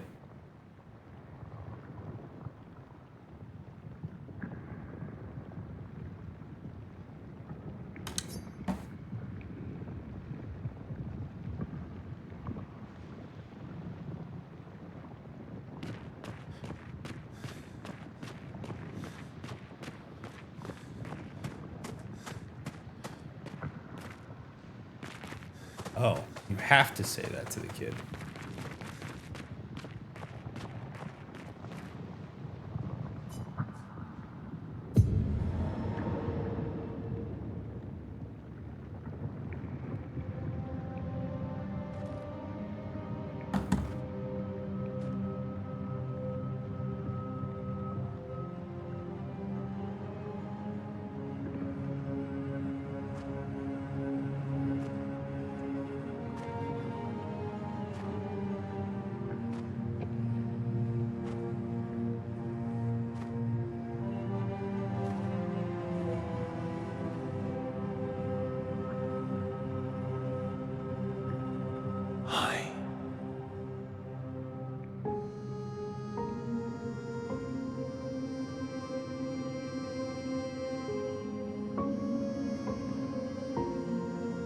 You're tired of painting, aren't you?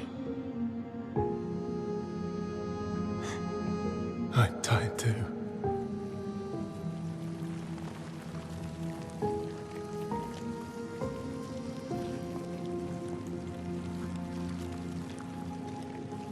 That's...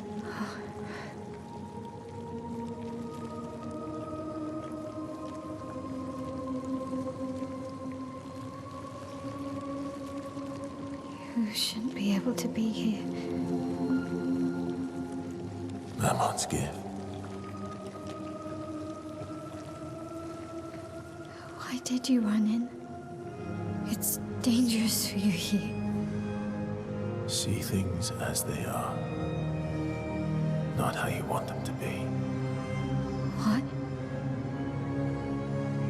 You lied to your father. No. You saw it too. But he wanted to believe. You're going to die here. Why don't you just leave? You can always come back.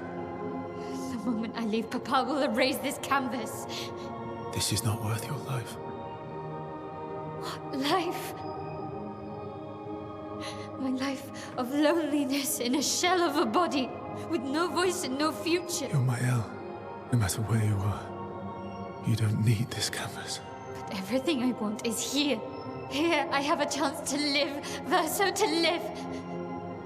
Out there I merely exist. Life keeps forcing cruel choices. Stop quoting Papa!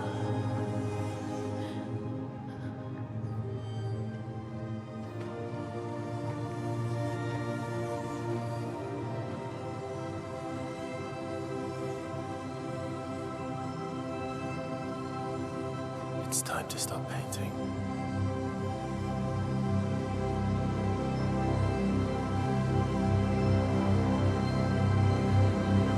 Verso!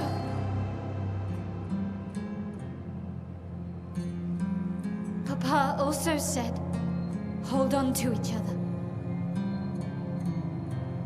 Old friend,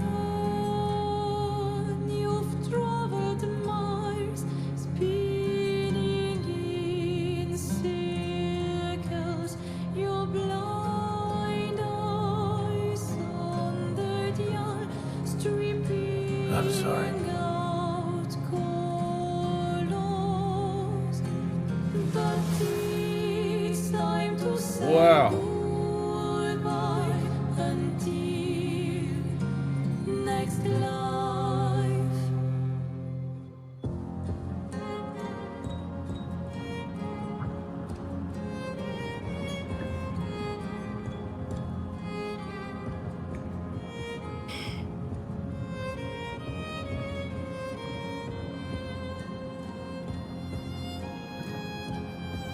Yeah, I pulled the trigger a little early.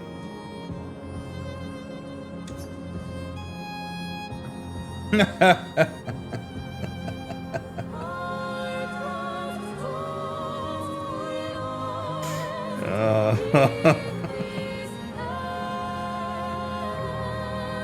my god.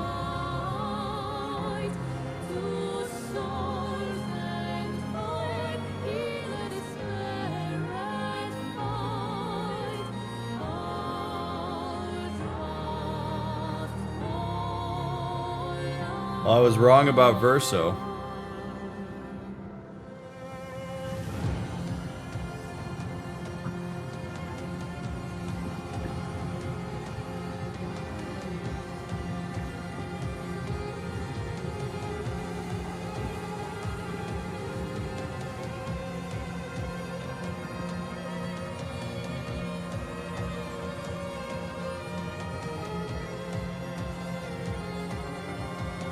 Oh.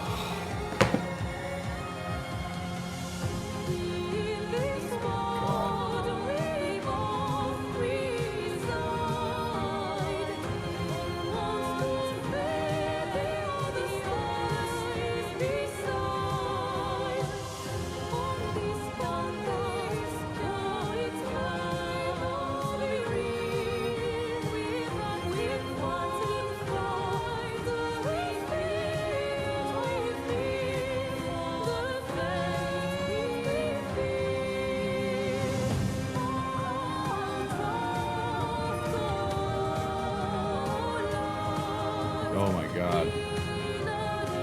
I'm rarely speechless.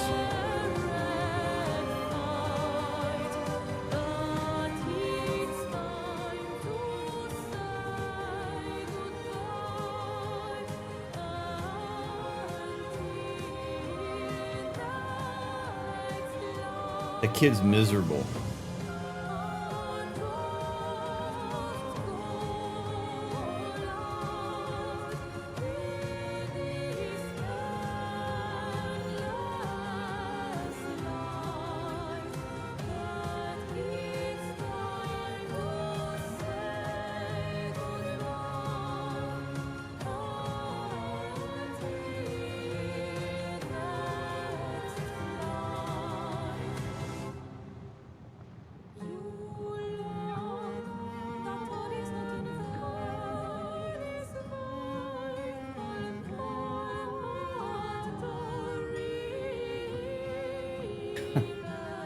It's just, I'm thinking about, okay, so here's why I'm spinning around here a little bit. So I'm thinking about, I mean, you have to ask a question about the nature of existence here. So if I knew, I mean, I guess you could put yourself in this situation too, right? So if you put yourself in the position of the Lemurians, if I knew that all of my existence as Ryan, as DrMick,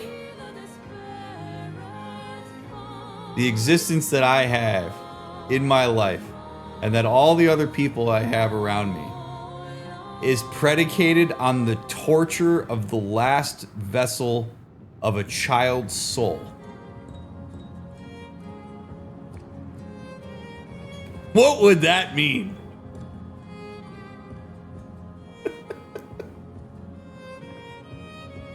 That, like,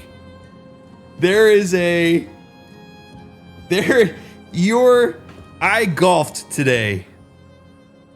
I kissed my wife. I called my parents.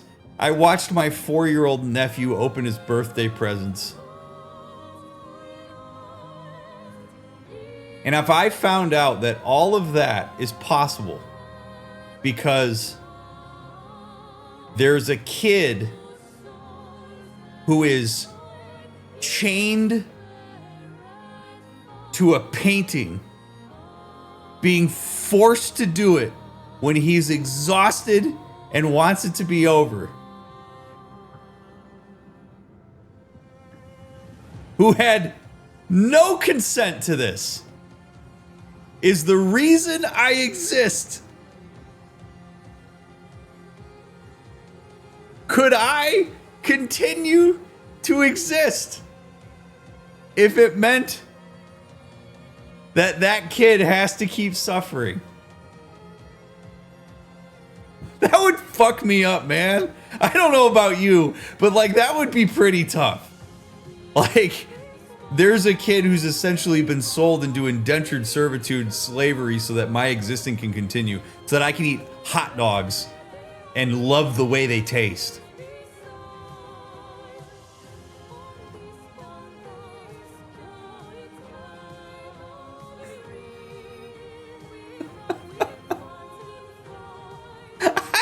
I mean, that's what this is. That's what this is, which is what makes this so much worse.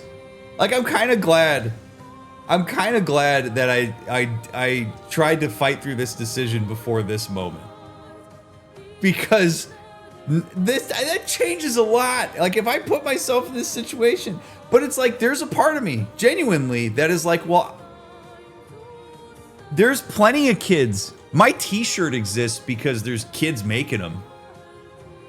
Plenty of kids in indentured servitude that built the materials that, you know, there's plenty of people sitting in mines, in cobalt mines, so that I can have this fun little phone that entertains me while I take a shit. So many pieces of my existence and the comforts of my daily living are built on slavery, but I don't really think about it. I just sit here and go, wee, iPhone. All the technology I use to broadcast this educational stuff to you, I do on the backs of people who are in the same position this kid is. Kind of.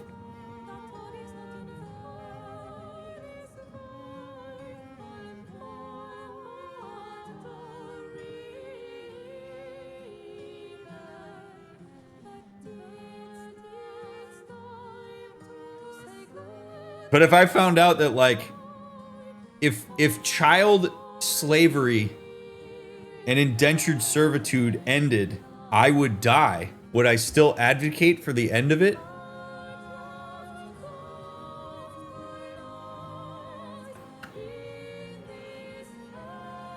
If paying miners in cobalt mines a living wage that they could feed their families on meant that my iPhone cost $5,000 instead of $1,000, would I bitch about that? People would. Why is my iPhone dollars more than it otherwise would be. Oh, because... Oh my god. It's just wild, right? Because part of my whole thinking on this of like wanting to save the painting is because of like kind of all the consent going in here, but the very essence of the painting itself is not consenting to it.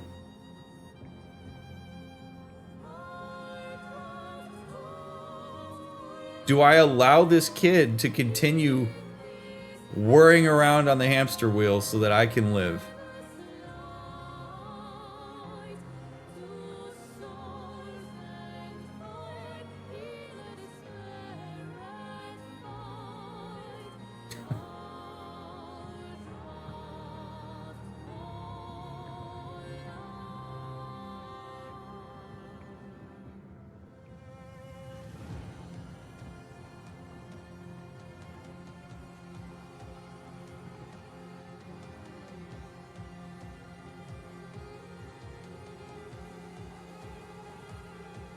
Just watching chat fly out of the corner of my eye. Trying not to read it. I love you guys, but I gotta be in my own thoughts here. God. You can only imagine what the comments are gonna be like on YouTube for this. Oh man.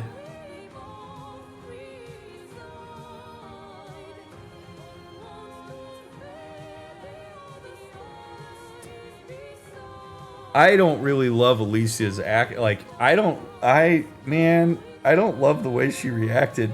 Like, hey, your brother, the last part of your soul, your brother's soul is here and it's utterly tortured. And you're just like, nah, don't stop that suffering. let that kid keep painting because I want to escape. Let that kid keep painting so I can ride my yacht. I don't want to deal with my family bullshit. Oh my god.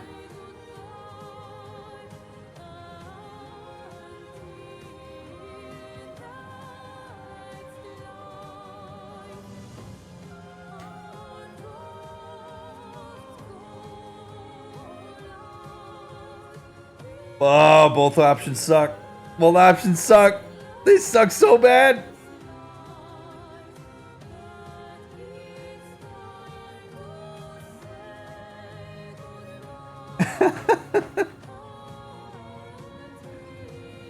And it's all, and here's the crazy thing. Here's the crazy thing. It's all gonna come down to who's a better fighter. The stupidest part of this for me is that this entire decision comes down to the fucking gameplay. It comes down to which character I decide to play as so that they're stronger than the other one. What I would love, by the way, what I would love, I'm guessing it's not like this, but what I would love would be if you get one shot at this fight. Whoever you pick, if you win, you win. If you lose, their thing goes. That would be amazing. Like, I'm gonna pick my L, but if I lose the fight to Verso, Verso wins and we close the painting and we see what the ending is. That would be awesome. Oh, man.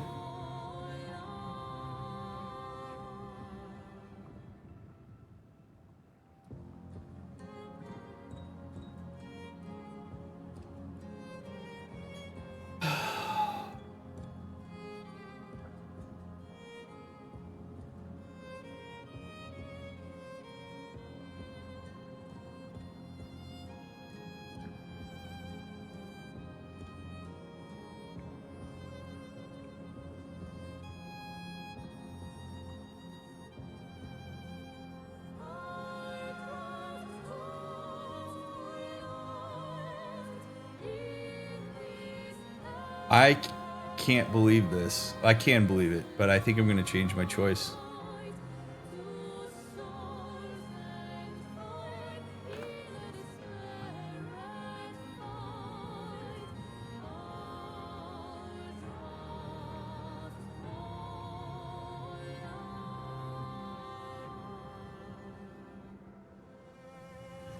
And my reasoning for this is kind of cold.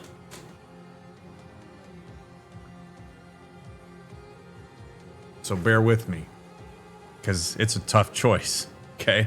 I labored over this.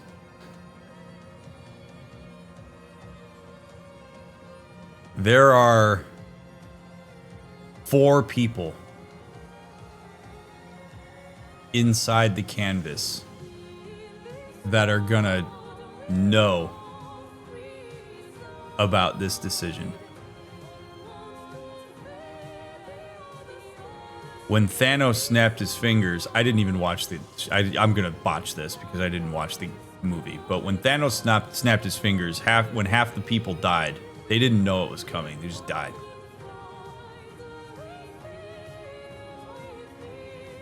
Everybody in the painting, when we close this up, is gonna gamage peacefully.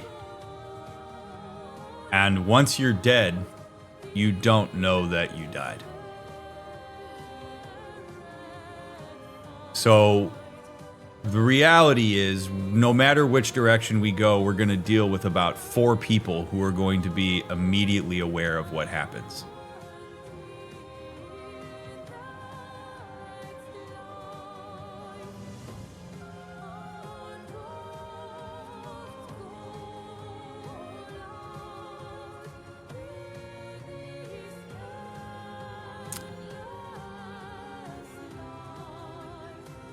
The kid wants to stop. And I think the family needs to deal with the consequence of that. They have the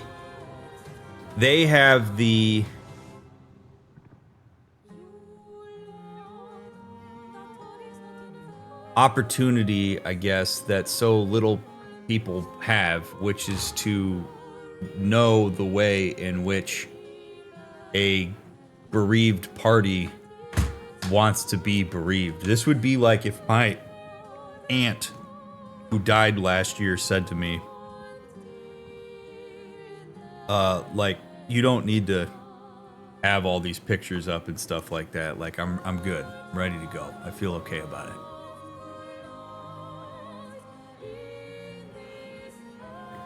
it. It's just... Thing sucks. Whole thing sucks.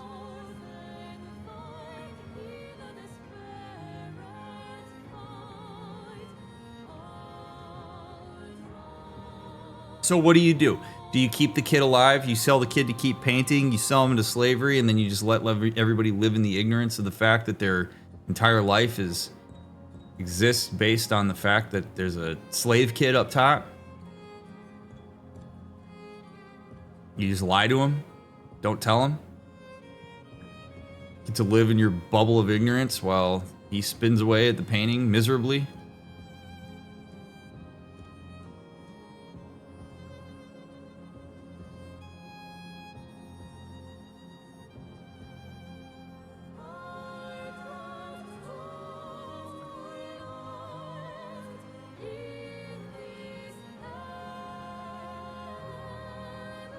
Oh my God.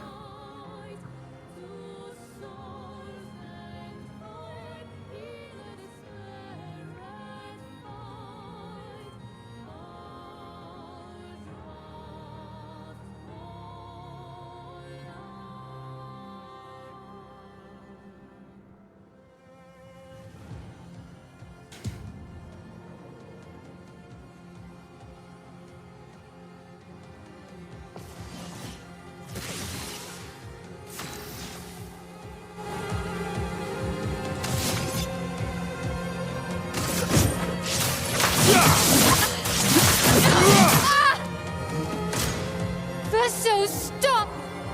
You can't just decide this for everyone! We're all hypocrites, doing the same thing to each other.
It's gonna be okay. It's gonna be okay, huh? You've got this incredible power to paint. You'll never have to suffer a life you don't want. You're okay. You're okay. You're okay.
I will miss you guys.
It's okay. It's over. Verso.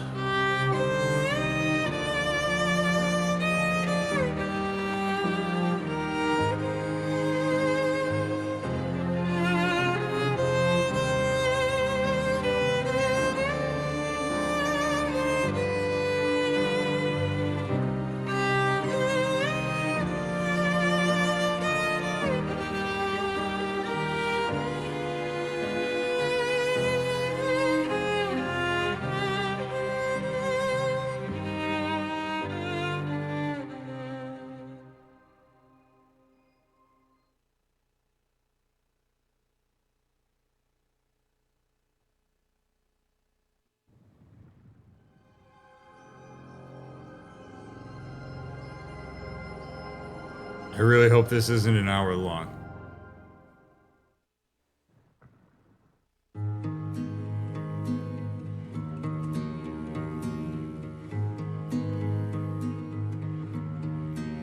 Miroir du temps, nos histoires s'alignent. Dans le creux de nos mains, deux mondes se dessinent. L'un peint de rêve, où le chagrin s'efface. L'autre nu et réel, où notre deuil prend place. Au lendemain non écrit, sous les étoiles où tout commence, rien ne finit.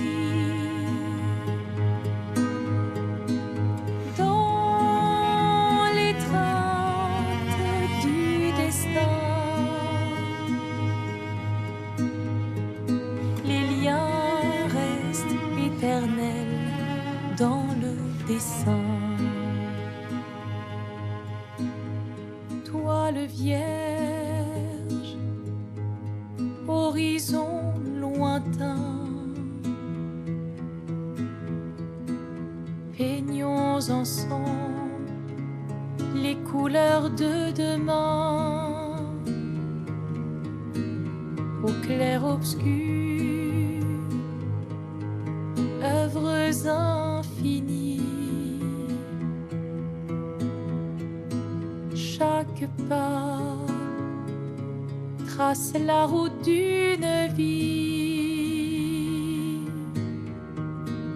Au lendemain non écrit, sous les étoiles où tout commence, rien ne finit. Dans l'étreinte du destin, les liens restent éternels dans le dessin.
God damn. Well, as is customary, we are gonna watch the credits. As all 30 people that worked on this deserve to be recognized. I realize it's probably gonna be a lot shorter than a Rockstar one is gonna be, but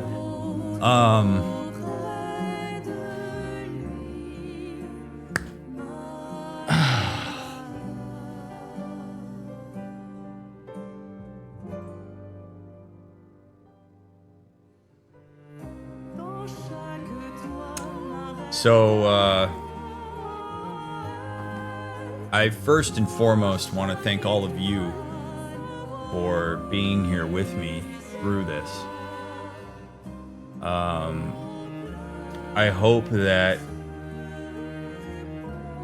the words that I've shared, sort of the illustrative stuff I've been doing throughout this playthrough, is meaningful in some way to you. Hopefully, maybe relatable. This is heavy stuff. Like I said, I put this in the pantheon with Silent Hill 2 in terms of playthroughs that allowed me to illustrate things that I don't often get the opportunity to discuss and illustrate in this way. So I'm grateful for those of you that have been with me on Twitch live. Thank you for keeping everything really spoiler free. You guys did a really good job, and I'm grateful for that. And I'm glad that so many of you have been excited to come out and watch this playthrough and have asked, you know, questions and engaged with me while I did it. It's an absolute joy for me to do this, and I appreciate that. Those of you that have been watching on the YouTube side of things, thank you for engaging my YouTube content. That really makes a big difference for the longevity of my existence on the internet. So very grateful for that. Thank you for taking the time to watch these videos. Didn't appreciate the spoilery comments as we went through the playthrough, but I can't control that, so I just don't read them while I'm playing. But I'm sure I'll go back and see some of them. I was warned. But I do appreciate the engagement. Thank you for writing comments. Thanks for the thumbs up, the subs, and all that stuff. If at any point during this playthrough you financially supported me in some way, thank you very much for doing that. Big ups to every single person who worked on this game.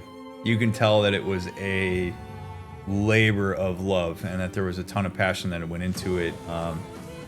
I love the themes. I think the way it was represented is really cool. I had my gripes, but it in no way tarnished my enjoyment of what this game had to offer. So thank you. If there's anybody on the dev team that would be interested in talking with me about what you created, I've talked to several devs over the years. Would love to have a conversation if you're open to it. If any of the devs have watched my playthrough, I hope that I did your game justice in the way that I handled it. It was a joy to play. So thank you very much for what you created and all of your hard work. Every single person that shows up in these credits, it's awesome. To answer the FAQs whenever I get to the end of these gameplays, am I going to go back and play anything else in the game now that I finished it? No. Am I going to go back and do any of the other endings? No. The run is the run. My analysis is my analysis. I don't care what happens in the options I didn't choose. I can't control whether people talk about that in the comments, but ultimately I have zero interest in returning to aspects of the game that I didn't cover when I went through it on the first run.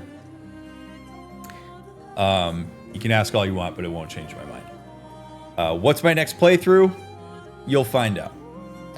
I do hope that you check out my other playthroughs on YouTube if you've been watching this on YouTube. And those of you that are here on Twitch, you know the gig.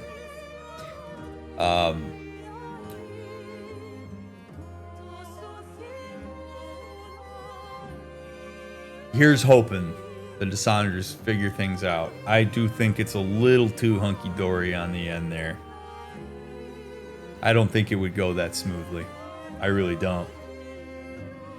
I would have loved to have seen a bit of the conflict and strife and the need for some level of external intervention on how complicated their situation was. I don't think that you destroy the painting and all of a sudden everybody's just fine. I don't think Renoir and Aline just hold hands at their son's gravesite while Clea and Alicia look on. I think that would have caused really significant strain. I think ultimately, I don't know, personally, if I had a piece of my soul that was still existing and that soul was tortured and I had the opportunity to end it, I probably would. So selfishly, totally empathize with Verso there.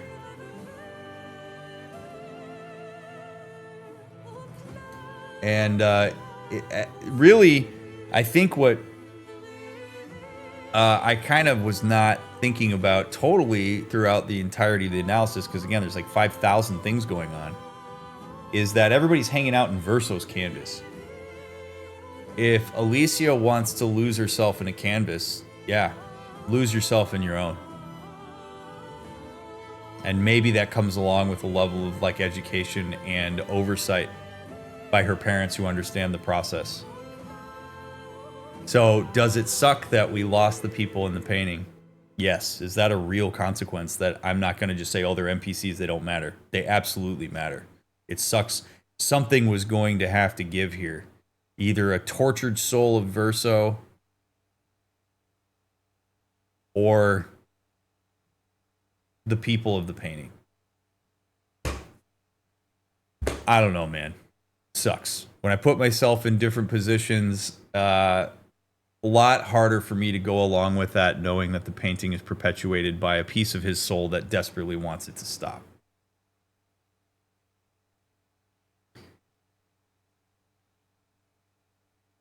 But, you know, I guess whether that's the right decision is dependent on what the consequences would have been. But I gotta say, credit where credit's due. That was one of the tougher decisions that I've ever had to fight my way through in a video game. So,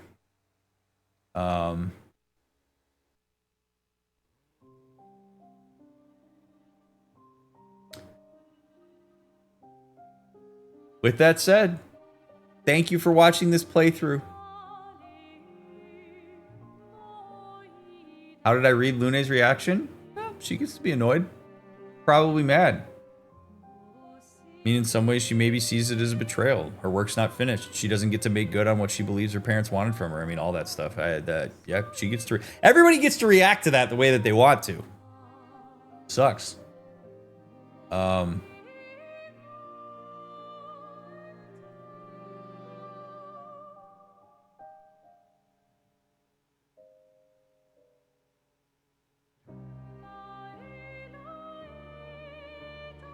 Thank you very much for thanks for making it through this episode, long episode. I don't know if we'll chop it up into two. Probably won't. So thanks for making it to the end of this episode. Thanks for making it to the end of this playthrough. Y'all are the best. A huge percentage of people bail after episode 1 on every single playthrough. So the fact that you made it all the way through 35 parts. Wonderful. Thank you for doing that. Your engagement with my content makes a huge difference. It gets me into the algorithm. If you think other people could benefit from this playthrough or any of my other playthroughs, please share it. It's free to do. It's easy to do. Please do it. And those of you that were here live with me, it's 2:42 a.m. on a Saturday morning in October 2025. And that's Pacific time. For those of you that are on the East Coast, wild.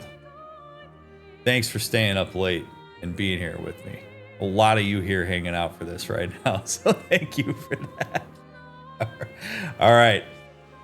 Please check out my other playthroughs. We'll love to see you over there. I always say this at the end of a playthrough. You matter, your experiences are valid, and don't let anybody ever tell you otherwise. You're wonderful, you're awesome. Thanks for supporting what I do. I'll be here for a long time. See you in the next playthrough.